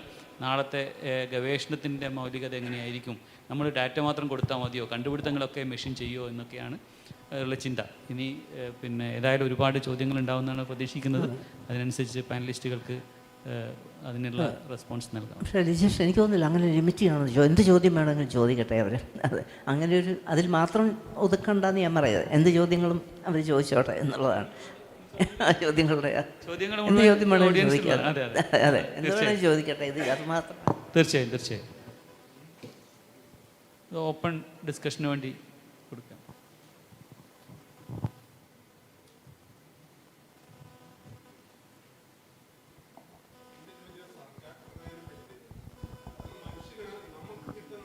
ഇൻപുട്ട് അനുസരിച്ചാണ് നമ്മൾ ഔട്ട്പുട്ട്. നല്ലോണം വായിക്കുന്നവരാണെങ്കിൽ ഒരു സർഗാത്മകത കൂടുതലുണ്ടാവാനൊരു സാധ്യതയുണ്ട്. അല്ലെങ്കിൽ നമ്മളൊന്നും വായിക്കാത്തവരാണെങ്കിൽ ചിലപ്പോൾ സർഗാത്മകത വളരെ കുറയാൻ സാധ്യതയുണ്ട്. അപ്പം നമ്മൾ കമ്പ്യൂട്ടറിന് ഈ ഇൻപുട്ട് കൊടുക്കുകയാണെന്നുണ്ടെങ്കിൽ കമ്പ്യൂട്ടറിൻ്റെ ഔട്ട്പുട്ട് നന്നാവും. കമ്പ്യൂട്ടറിന് സർഗാത്മകമായിട്ട് ചിന്തിക്കാനും എഴുതാനും വായിക്കാനും ഒക്കെ തുടങ്ങും. അങ്ങനെ തന്നെയല്ലേ വരാൻ പോണത്. അങ്ങനെ തന്നെയാണ് വരാൻ പോകുന്നതാണ് ഞാൻ വിശ്വസിക്കുന്നത്. മനുഷ്യൻ്റെ സർഗാത്മകതയേക്കാളും ഒരു ചോട് മുന്നിൽ കമ്പ്യൂട്ടറിൻ്റെ സർഗാത്മകത എത്തും. അങ്ങനെ ഒരു കാലം വരുമെന്നാണ് ഞാൻ പ്രതീക്ഷിക്കുന്നത്. സർഗാത്മകത എന്നുള്ളത് പഠിച്ചെടുക്കുന്ന ഒന്നും, പുസ്തകം വായിച്ചെടുക്കുന്ന ഒന്നുമല്ല. സർഗാത്മക ആർക്കും പറ്റും. പടം വരയ്ക്കാൻ പോയി പഠിക്കുന്ന ആളല്ല പടം വരയ്ക്കുന്നത്. ഇവിടെ ഒരു മരിച്ചുപോയ ക്ലിൻ്റ് എന്നൊരു കുട്ടിയുണ്ട്. 3 വയസ്സാകുമ്പോഴും ഗംഭീരമൊക്കെ പെയിൻറ്റ്. നിങ്ങൾ ക്ലിൻറ്റിനെ കുറിച്ച് ഒരു സിനിമ വരെ ഇറങ്ങിയിട്ടുണ്ട്. ക്ലിൻ്റ് ഒരിടത്തും പോയി പഠിച്ചിട്ടില്ല. ഒറിജിനലായിട്ടുള്ളിൽ നിന്നും വന്നതാണ് ക്ലിൻറ്റിന്. അധികം നാൾ ജീവിച്ചിരുന്നില്ല ക്ലിൻറ്റ്. എന്നിട്ട് 5 വയസ്സിലോ മറ്റോ മരിക്കുകയും ചെയ്തു. ആരും പഠിപ്പിച്ചിട്ടില്ല. സർഗാത്മകത പഠിച്ചെടുക്കുന്നതല്ല, അത് ഉള്ളിൽ നിന്ന് ഉരുത്തിരിയുന്നതാണ്. നേരത്തെ പറഞ്ഞ പോലെ അത് വികാരങ്ങളിൽ നിന്നും അനുകമ്പയിൽ നിന്നും സ്നേഹത്തിൽ നിന്നൊക്കെ ഉരുത്തിരിയുന്നതാണ്. യെസ്, അല്ല, ഓക്കെ, അതെ. അതുകൊണ്ട് കമ്പ്യൂട്ടർ ഒരിക്കലും അതിന് കമ്പ്യൂട്ടർ പ്രസ്ഥാനം ഇന്നത്തെ പ്രശ്നം അതിന് വികാരങ്ങളില്ല എന്നുള്ളതാണ്. വികാരങ്ങളിൽ നിന്നുമാണ് സർഗാത്മകത വരുന്നത്. അതിനൊരു വികാരം, ഒരു തോന്നൽ സ്വന്തമായിട്ടുണ്ടാകുമ്പോൾ അത് സർഗാത്മകമാകും എന്ന് നമുക്ക് കാണാം. പക്ഷേ ഇതിനെ നെഗറ്റ് ചെയ്യുന്നില്ല, തീരെ ഇല്ല എന്ന് പറയുന്നില്ല. പക്ഷേ നമ്മൾക്കൊരു 20 കൊല്ലം കാത്തിരിക്കാം എന്നുള്ളതാണ് പറയാനുള്ളത്. അപ്പോൾ ചോദിക്കാം. ഒരു എക്സാമ്പിൾ പറയാനുള്ളത് മ്യൂസിക് കമ്പോസിഷൻ. നമുക്ക് ജോൺസൺ മാഷ മ്യൂസിക് കമ്പോസിഷനൊക്കെ അറിയാം. അതേ ഒരുപാട് വയലിനൊക്കെ വെച്ചിട്ട്. പക്ഷേ ഇപ്പം നമുക്ക് എന്ത് ചെയ്യാം, മെഷീൻ്റെ സഹായത്തോടു കൂടി മ്യൂസിക്കുകൾ ഉണ്ടാക്കി എടുക്കാം. പക്ഷേ സർഗാത്മകത അതിൻ്റെ ഒരു അത് ഇമിറ്റേഷനാണ് ഉള്ളത് മുഴുവൻ. ഇപ്പോഴ് ഒരു ദിവസം 3 പാട്ട് വീതം കമ്പോസ് ചെയ്യുന്നൊരു ഫ്രണ്ടുണ്ട് എനിക്ക്. അത് ഒരു ദിവസം 3 പാട്ടാണ് AI കൊണ്ട് കമ്പോസ് ചെയ്തെടുപ്പിക്കുന്നത്. അത് പല പാട്ടുകളാണ്. ഭക്തിഗാനം, അത് എസ് ജാനകിയുടെ ശബ്ദത്തിൽ ഭക്തിഗാനം പ്രോംപ്റ്റ് ചെയ്യാണ് അയാൾ. ഒന്നാന്തരം പുതിയ ലിറിക്സ് അയാൾ എഴുതുന്നത്. ഒന്നാന്തരം എസ് ജാനകിയുടെ ശബ്ദത്തിൽ ഭക്തിഗാനത്തിൻ്റെ എല്ലാ വാക്കുകളും മൂഡുകളും എല്ലാം ആവേശം ഉൾപ്പെടുത്തി വരുന്നുണ്ട്. ഒരു ദിവസം 3 വീതമാണ് അദ്ദേഹം ക്രിയേറ്റ് ചെയ്യുന്നത്. അപാരമാണത്. ഒറിജിനലാണെന്ന് തോന്നും. പക്ഷേ വേറൊന്നുണ്ട്, അത് അനുകരിക്കുകയാണ് വാസ്തവത്തിൽ. ഉദാത്തമായ ഒരു അവതരണമല്ല എന്നുള്ളതാണ്. വെച്ചാൽ നമ്മുടെ ദേവരാജനോ ദക്ഷിണാമൂർത്തിയോ കേരാഘവനോ ചെയ്ത പോലെ, ബാബുരാജ് ചെയ്ത പോലെയാണ്. അവരെയൊക്കെ അനുകരിക്കുകയാണ് ഇവർ. എസ് ജാനകിയുടെ ശബ്ദത്തെ അനുകരിക്കുകയാണ്. എസ് ജാനകിയുടെ ഒറിജിനൽ ശബ്ദമാണ്, പക്ഷേ ഇത് എസ് ജാനകിയുടെ ശബ്ദത്തെ അനുകരിക്കുകയാണ്. ആ വ്യത്യാസമുണ്ട്. പക്ഷേ അത് നമുക്ക് തോന്നിക്കുകയില്ല എന്നുള്ളതാണ്. അതിൻ്റെ മിടുക്ക് അത് ഒട്ടും നമുക്ക് തോന്നിക്കുന്നില്ല എന്നുള്ളതാണ് എൻ്റെ ഇത്. സാറേ, എൻ്റെ പേര് രഞ്ജിത്ത്. ഞാനൊരു ഫിസിക്സ് സ്റ്റുഡൻ്റാണ്. ഫിസിക്സ് സ്റ്റുഡൻ്റ് ആയതിനേക്കാളും കൂടുതൽ ഞാനൊരു ആർട്ടിസ്റ്റാണ്. അപ്പം ഞാൻ ആർട്ട് തുടങ്ങിയത് ഒരു പ്രണയത്തിൻ്റെ ഭാഗമായിട്ട് തുടങ്ങിയ ആർട്ടാണ്. അപ്പം ഇവിടെ പറഞ്ഞു കുറച്ച് കഴിയുമ്പോഴത്തേനും കവിത ചിത്രങ്ങളൊക്കെ വരയ്ക്കാൻ കമ്പ്യൂട്ടറിന് സാധിക്കുന്നു. പക്ഷേ ഒരു ക്രിയേഷൻ ഉണ്ടാവണമെങ്കിൽ ആദ്യം നിങ്ങൾക്ക് ഫീൽ ചെയ്യണം. അത്രമേൽ ഹൃദയം പൊട്ടിപ്പോകുമ്പോഴാണ് നമ്മളൊരു പേപ്പറിൽ ഒരു സാധനം വരയ്ക്കുന്നത്. അങ്ങനെ ഒരു കമ്പ്യൂട്ടറിന് ഒരിക്കലും പൊട്ടാൻ പറ്റില്ല. കാരണം അതിൻ്റെ മുന്നിലുള്ളത് ആൽഗരിതംസ് ആണ്, ഇൻസ്ട്രക്ഷൻസ് ആണ്. ഈ ന്യൂറൽ നെറ്റ്വർക്കിന് നടക്കുന്നത് പാറ്റേൺ ആണ്. നമ്മുടെ ബ്രെയിനിൽ പാറ്റേൺ ഒക്കെയാണ് നടക്കുന്നത്. പക്ഷേ something unique in our brain that I believe that can be replaced. ഇത് സ്റ്റേറ്റ്മെൻ്റ് ആണ്. Being human is unique. You can create that in a machine or you can create that in a chip. കുറച്ചാൾ കഴിയുമ്പം hyper intelligent ആയിട്ടുള്ള AI നമ്മളെ പണ്ട് നമ്മൾ ഇപ്പം നിയത്താണ്ട ടൈൽസിനെയൊക്കെ കാണുന്ന പോലെ ഒരു എന്താണ് ലെസ് ഇൻവോൾവ് ഏപ്പ് എന്നൊക്കെ രീതിയിൽ കളിയാക്കി ഇരിക്കുന്ന ഭൂതകാലങ്ങൾ ഇനി ഉണ്ടാകാൻ സാധ്യതയുണ്ട്, മേ ബി. ബട്ട് ഞാൻ വിശ്വസിക്കുന്ന ആസ് എ ഹ്യൂമൻ ബീങ് ഇതിന് ഈ കമ്പ്യൂട്ടറിന് it is just a imitation of life. അതിന് ഒരിക്കലും നമ്മുടെ ഇൻ്റലിജൻറ്റിൻ്റെ എസൻസ് ഉണ്ടാവില്ല. സംതിങ് കോൺഷ്യൻസസും പ്രണയവും ഇതൊക്കെ something we can put in equation. ഫിസിക്സിൽ നമുക്കൊരു ഇക്വേഷനിൽ ഒരു സാധനം എക്സ്പ്രസ് ചെയ്യാൻ പറ്റുന്ന പോലെ നമുക്കൊരു പ്രണയത്തെ ഒരു ഇക്വേഷനിൽ കൊണ്ടെത്തിക്കാൻ പറ്റില്ല. അത് പറ്റുമെന്ന് ആരും പറയുന്നുണ്ടെങ്കിൽ ഞാൻ സ്ട്രോങ്ലി ഡിസഗ്രി ചെയ്യും. അതൊരിക്കലും സാധിക്കില്ല. നിങ്ങൾക്കൊരു കമ്പ്യൂട്ടറിനെ കൊണ്ട് അതിന് നമ്മൾ ബിലീവ് ചെയ്യിക്കാൻ പറ്റും. ഇങ്ങനെയാണ്. ഇതൊക്കെ സ്റ്റേറ്റ്മെൻ്റ് ആണ്. എൻ്റെ ഒരു ക്വസ്റ്റ്യൻ വരുന്നുണ്ട്. Just statement. ഓക്കെ. അല്ല, അതെന്തൊരു വാശിപ്പടി. 20 കൊല്ലം കഴിഞ്ഞ് ഒരു കമ്പ്യൂട്ടറിന് പ്രണയിക്കാൻ തോന്നിയെങ്കിൽ, അതിന് ഹൃദയം പൊട്ടിയെങ്കിൽ ആ കമ്പ്യൂട്ടർ പ്രണയിച്ചോട്ടെ എന്ന് വിചാരിക്കല്ലേ വേണ്ടത്. അല്ല, അങ്ങനെ അതിന്റെ കാരണം എല്ലാത്തിനും ബേസിക് ആയിട്ടുള്ള സാധനം ഉണ്ടാകുന്നത് എന്താണ് ആ ഒരു കോൺഷ്യസ്നെസ്സിലാണല്ലേ. അപ്പം അങ്ങനെ ഒരു സാധനം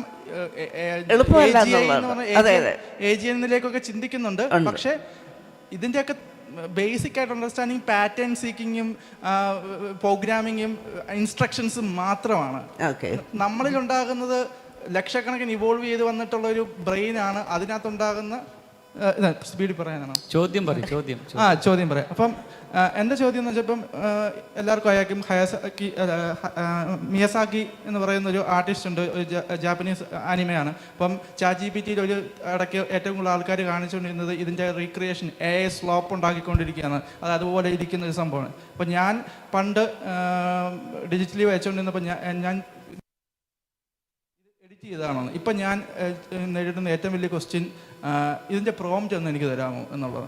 പ്രോംപ്റ്റ് ഞാൻ പറയാറുണ്ട്, നിങ്ങളൊരു പെൻസിൽ എടുക്കുക, എന്നാൽ കമ്പ്യൂട്ടറിൽ പോവുക, സ്വിച്ച് ഓൺ യുവർ ബ്രെയിൻ, എന്നിട്ട് യു ജസ്റ്റ് ഡ്രോ. ഇതാണ് നമ്മുടെ പ്രോംപ്റ്റ്. ഈ കമ്പ്യൂട്ടറിലേക്ക് നമ്മൾ എന്തൊക്കെ പറഞ്ഞു കൊടുത്താലും അതിന് അവൈലബിൾ ഉള്ള ഡേറ്റകൾ മാത്രം ഉപയോഗിച്ചിട്ടുള്ള സാധനമാണ്. ഈ ലോകത്തുള്ള എല്ലാ ആർട്ടിസ്റ്റുകളുടെയും ഡേറ്റ അവരുടെ സമ്മതത്തോടെ അല്ലാതെ മോഷ്ടിച്ച് ട്രെയിൻ ചെയ്ത് എടുക്കുന്ന മോഷണം മാത്രമാണ്. അപ്പോൾ അതിലേക്ക് നിങ്ങളൊരു ഇമേജ് ഉണ്ടാക്കുമ്പോൾ നിങ്ങളും പർട്ടിക്കുലർലി മോഷണം തന്നെയാണ് നടത്തുന്നത്. Nothing new.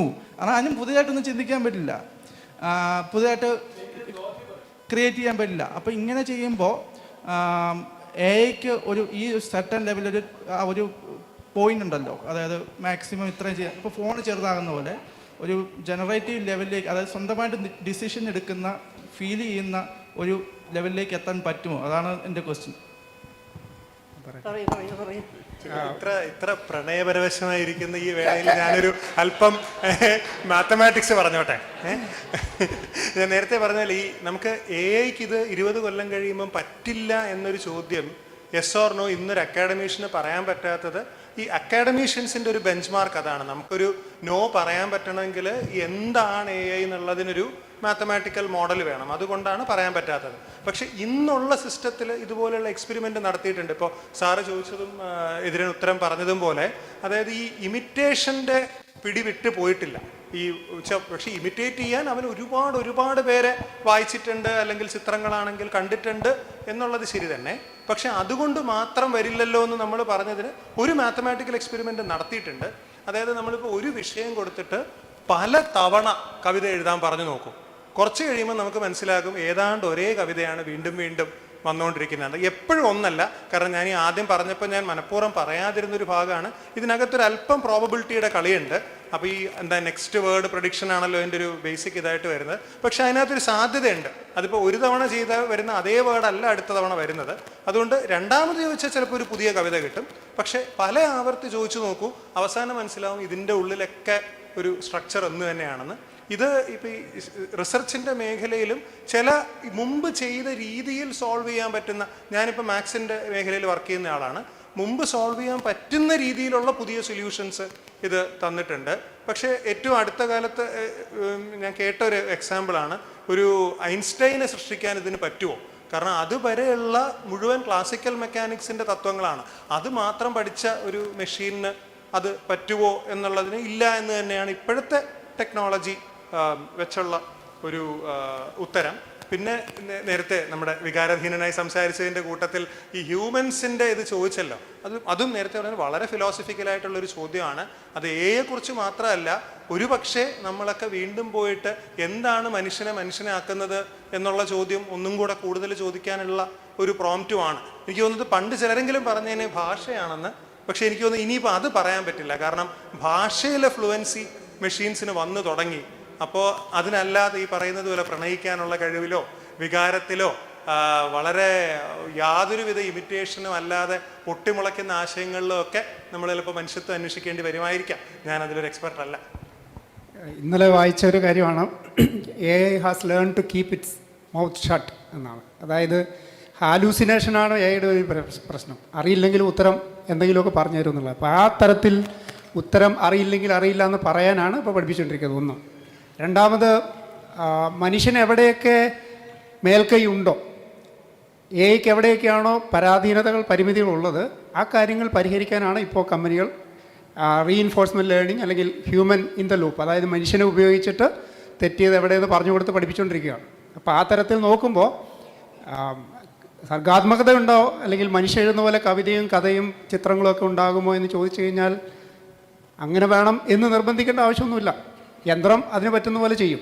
ഇപ്പോഴത്തെ ഒരു അവസ്ഥ എന്ന് പറയുന്നത് മാസീവ്ലി പാരലായിട്ട് പ്രോസസ്സ് ചെയ്യുന്നു. അതായത് ഇപ്പം നിങ്ങളൊരു മരുന്ന് കടയിൽ പോയിട്ട് ഒരു മരുന്ന് ചോദിക്കുന്നു, അവിടെ ഇരിക്കുന്ന ഫാർമസിസ്റ്റ് അത് പോയി നോക്കിയിട്ട് വന്ന് പറയുന്നു ആ കമ്പനിയുടെ ഇല്ല വേറൊരെണ്ണം ഉണ്ട്, അപ്പം നിങ്ങൾ പറയുന്നത് എടുത്തുകൊണ്ട് വരട്ടെ നോക്കട്ടെ. ഇപ്പം ഇങ്ങനെയുള്ള ഒരു പ്രോസസ്സ് വഴി നിങ്ങൾ കുറേ ടൈം സ്പെൻഡ് ചെയ്തിട്ട് ഒരു മരുന്ന് വാങ്ങുന്നതിന് പകരം AI ചെയ്യുന്നത് ഈ മരുന്നുകളെല്ലാം മിന്നൽ വേഗത്തിൽ എടുത്തുകൊണ്ട് വന്ന് നിങ്ങൾക്ക് ആവശ്യമുള്ളത് തരുന്ന ഒരു പണിയാണ് ഇപ്പോൾ ചെയ്തുകൊണ്ടിരിക്കുന്നത്. അതായത് വളരെ സ്മാർട്ടാണ് എന്നുള്ളതാണ് AI ഇപ്പോഴത്തെ ഒരു അവസ്ഥ. അല്ലാതെ ഇൻ്റലിജൻ്റ് ആണെന്നോ കോൺഷ്യസ് ആണെന്നോ ക്രിയേറ്റീവ് ആണെന്നോ അല്ല. പക്ഷേ ഇതിൽ വലിയ പണം ഒളിഞ്ഞിരിക്കുന്നത് കൊണ്ട് തീർച്ചയായിട്ടും ശ്രമിച്ചുകൊണ്ടിരിക്കുന്നത് മാസ്ക് പറയുന്നത് പോലെ മനുഷ്യൻ മാറി അവിടെ ഇരുന്നാൽ മതി, ബാക്കി പണികളെല്ലാം ചെയ്തോളൂ. അപ്പോൾ ആരൊക്കെയോ ചോദിച്ചത് അപ്പോൾ കൃഷി ആര് ചെയ്യും, നമുക്ക് വേണ്ട പണികൾ ആര് ചെയ്യും, പ്രൊഡക്ടിവിറ്റി ഇക്കണോമിക് ആക്ടിവിറ്റി എങ്ങനെ നടക്കുമെന്ന് ചോദിച്ചു കഴിഞ്ഞാൽ അതൊക്കെ നിങ്ങളുടെ യന്ത്രങ്ങൾ ചെയ്തോളൂ. നിങ്ങൾക്ക് വേലക്കാരനുള്ളതുപോലെ വീട്ടിൽ ചിലപ്പോൾ 10 റോബോട്ട് ഉണ്ടാവും, ആ റോബോട്ട് ചെയ്തോളും പണി. റോബോട്ട് സർവീസ്, അതായത് വീട്ടിൽ JCBയും ലോറിയും മറ്റ് യന്ത്രങ്ങളൊക്കെ ഉള്ളതുപോലെ ചിലപ്പോൾ ഭാവിയിൽ ഇതൊക്കെയായിരിക്കും നമ്മുടെ വീട്ടിൽ ഉണ്ടാവുക. അപ്പോൾ ആ തരത്തിൽ നോക്കുമ്പോൾ ഇപ്പോൾ AI നിൽക്കുന്ന ഒരു പാരഡോക്സിക്കൽ സ്റ്റേജിലാണ്. അതായത് മനുഷ്യന് വളരെ ഡിഫിക്കൽട്ടായിട്ടുള്ള പല ടാസ്കുകൾ AIക്ക് പെട്ടെന്ന് ചെയ്യാൻ പറ്റും. ഇപ്പം മാത്തമാറ്റിക്സിലെ പ്രോബ്ലംസ് സോൾവ് ചെയ്യുന്നതോ വലിയ കാൽക്കുലേഷൻസ് ചെയ്യുന്നതൊക്കെ വളരെ എളുപ്പത്തിൽ ചെയ്യാൻ AI പഠിച്ചു കഴിഞ്ഞു. പക്ഷേ മനുഷ്യന് എളുപ്പത്തിൽ ചെയ്യാൻ കഴിയുന്നത് ഡ്രൈവിങ്, പുതിയ കാര്യങ്ങൾ പഠിക്കുന്നത്, അങ്ങനെ പല കാര്യങ്ങളും AIക്ക് വളരെ സ്ലോ ആയിട്ട് ചെയ്യാൻ പറ്റുള്ളൂ. അതായത് ചെറിയ കുട്ടിക്ക് ചെയ്യുന്ന കാര്യം പോലും AIക്ക് ചെയ്യാൻ പറ്റാത്ത ഒരവസ്ഥയുണ്ട്. അപ്പോൾ അതെങ്ങനെ പരിഹരിക്കാം എന്നുള്ളതാണ് പലരും ശ്രമിച്ചുകൊണ്ടിരിക്കുന്നത്. അപ്പോൾ അക്കാര്യത്തിൽ നമ്മുടെ അറിവ് എത്രമാത്രം പരിമിതമാണ്, ഇപ്പം ഇൻ്റലിജൻസ് എന്താണെന്നുള്ള അറിവ് മനുഷ്യന് യന്ത്രത്തിന് എത്രമാത്രം പരിമിതമായിട്ടാണ് പറഞ്ഞു കൊടുക്കാൻ പറ്റിയിട്ടുള്ള ആ പരിമിതികളാണ് AIക്കുള്ളത്. ആ തരത്തിലുള്ള അറിവ് പുരോഗമിക്കും തോറും അത് കമ്പ്യൂട്ട് ചെയ്യാൻ പറ്റുന്നിടത്തോളം കാലം ഇതിൽ പുരോഗതി തന്നെ ഉണ്ടാകുമെന്ന് ഇപ്പം നമുക്ക് പറയാൻ പറ്റുള്ളൂ. അത് എത്ര നാൾ എന്നുള്ളത് കാത്തിരുന്ന് കാണേണ്ടതാണ്. തീർച്ചയായും നമ്മുടെ സമയം അതിക്രമിച്ചിരിക്കുകയാണ്. ഒരുപാട് ചോദ്യങ്ങൾ ബാക്കിയായിക്കൊണ്ടാണ് നമ്മുടെ ഈ സെഷൻ ഇവിടെ അവസാനിപ്പിക്കുന്നത്. തീർച്ചയായിട്ടും നിങ്ങൾക്ക് ചിലപ്പോൾ കണ്ടിട്ടുണ്ടാവും, ഹ്യൂമൻസ് നീഡ് നോട്ട് അപ്ലൈ എന്നുള്ള വീഡിയോ നിങ്ങൾക്ക് യൂട്യൂബിൽ കാണാം. Humans need not apply. അല്ലെങ്കിൽ നമ്മുടെ കുട്ടികളോട് ചോദിക്കുന്നത്, are you ready to be a robot coworker, ഒരു റോബോട്ടിൻ്റെ സഹപ്രവർത്തനാകാൻ നിങ്ങൾ റെഡിയാണോ എന്നുള്ള ചോദ്യങ്ങളിലാണ് നീങ്ങുന്നത്. തീർച്ചയായിട്ടും ഈ വരുന്ന കാലങ്ങളിൽ ഒരുപാട് ജോലികൾ യന്ത്രങ്ങളിലേക്ക് പോവുകയും എന്നാൽ അതിനനുസരിച്ച് തന്നെ പല ജോലികൾ പുതുതായിട്ട് കാണുകയും ഉടലെടുക്കുകയും ചെയ്യുന്ന ഒരു രീതിയിലേക്കാണ് വരുന്നത്. മാറുന്ന തൊഴിലിടങ്ങൾ നമുക്ക് കാണാം. തീർച്ചയായിട്ടും അതിൽ യന്ത്രത്തിന് പ്രത്യേക പങ്കുണ്ട് എന്നുള്ളത് തന്നെയാണ്. നമ്മുടെ അതിനനുസരിച്ചുള്ള നിപുണതകൾ നമ്മൾ ആർജിച്ചെടുക്കേണ്ടതുണ്ട്. അത് പ്രൊഫഷണൽ ലൈഫിലാണെങ്കിലും വിദ്യാർത്ഥികളാണെങ്കിലും അതുപോലെ തന്നെ നമ്മുടെ സ്വന്തം ജീവിതത്തിലാണെങ്കിലും നമുക്ക് ഇത്തരത്തിലുള്ള യന്ത്രവുമായിട്ട് ബന്ധപ്പെട്ട നിപുണതകൾ നമ്മൾ ആർജിച്ചെടുത്തേ മതിയാവുള്ളൂ എന്നുള്ളത് തന്നെയാണ്. ഒരു ഉദാഹരണത്തിന് ഈ ടെക്നോളജി മാറുമ്പോൾ ഏറ്റവും പ്രായമായ ആൾക്കാർ ഇതിനെ അഡാപ്റ്റ് ചെയ്യുന്ന എത്ര ഭംഗിയായിട്ടാണെന്നുള്ളത് നമ്മുടെ നാട്ടിലെ ഒരു വല്യമ്മ നമ്മുടെ വീടിൻ്റെ അടുത്തുള്ള ഒരാൾ കഴിഞ്ഞ ദിവസം ഫോൺ ചെയ്ത് പറഞ്ഞതാണ്.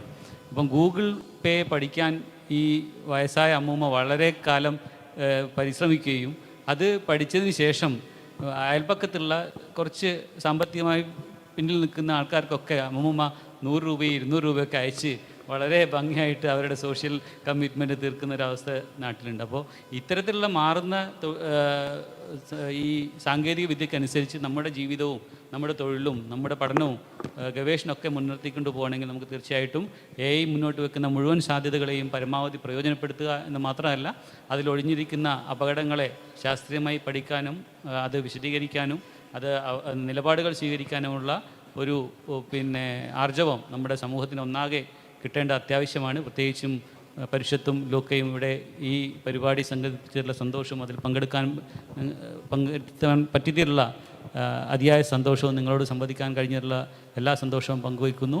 നന്ദിയും കടപ്പാടും അറിയിക്കുന്നു. ഈ പാനലിസ്റ്റുകൾക്ക് വേണ്ടി എല്ലാവർക്കും വേണ്ടി നന്ദി.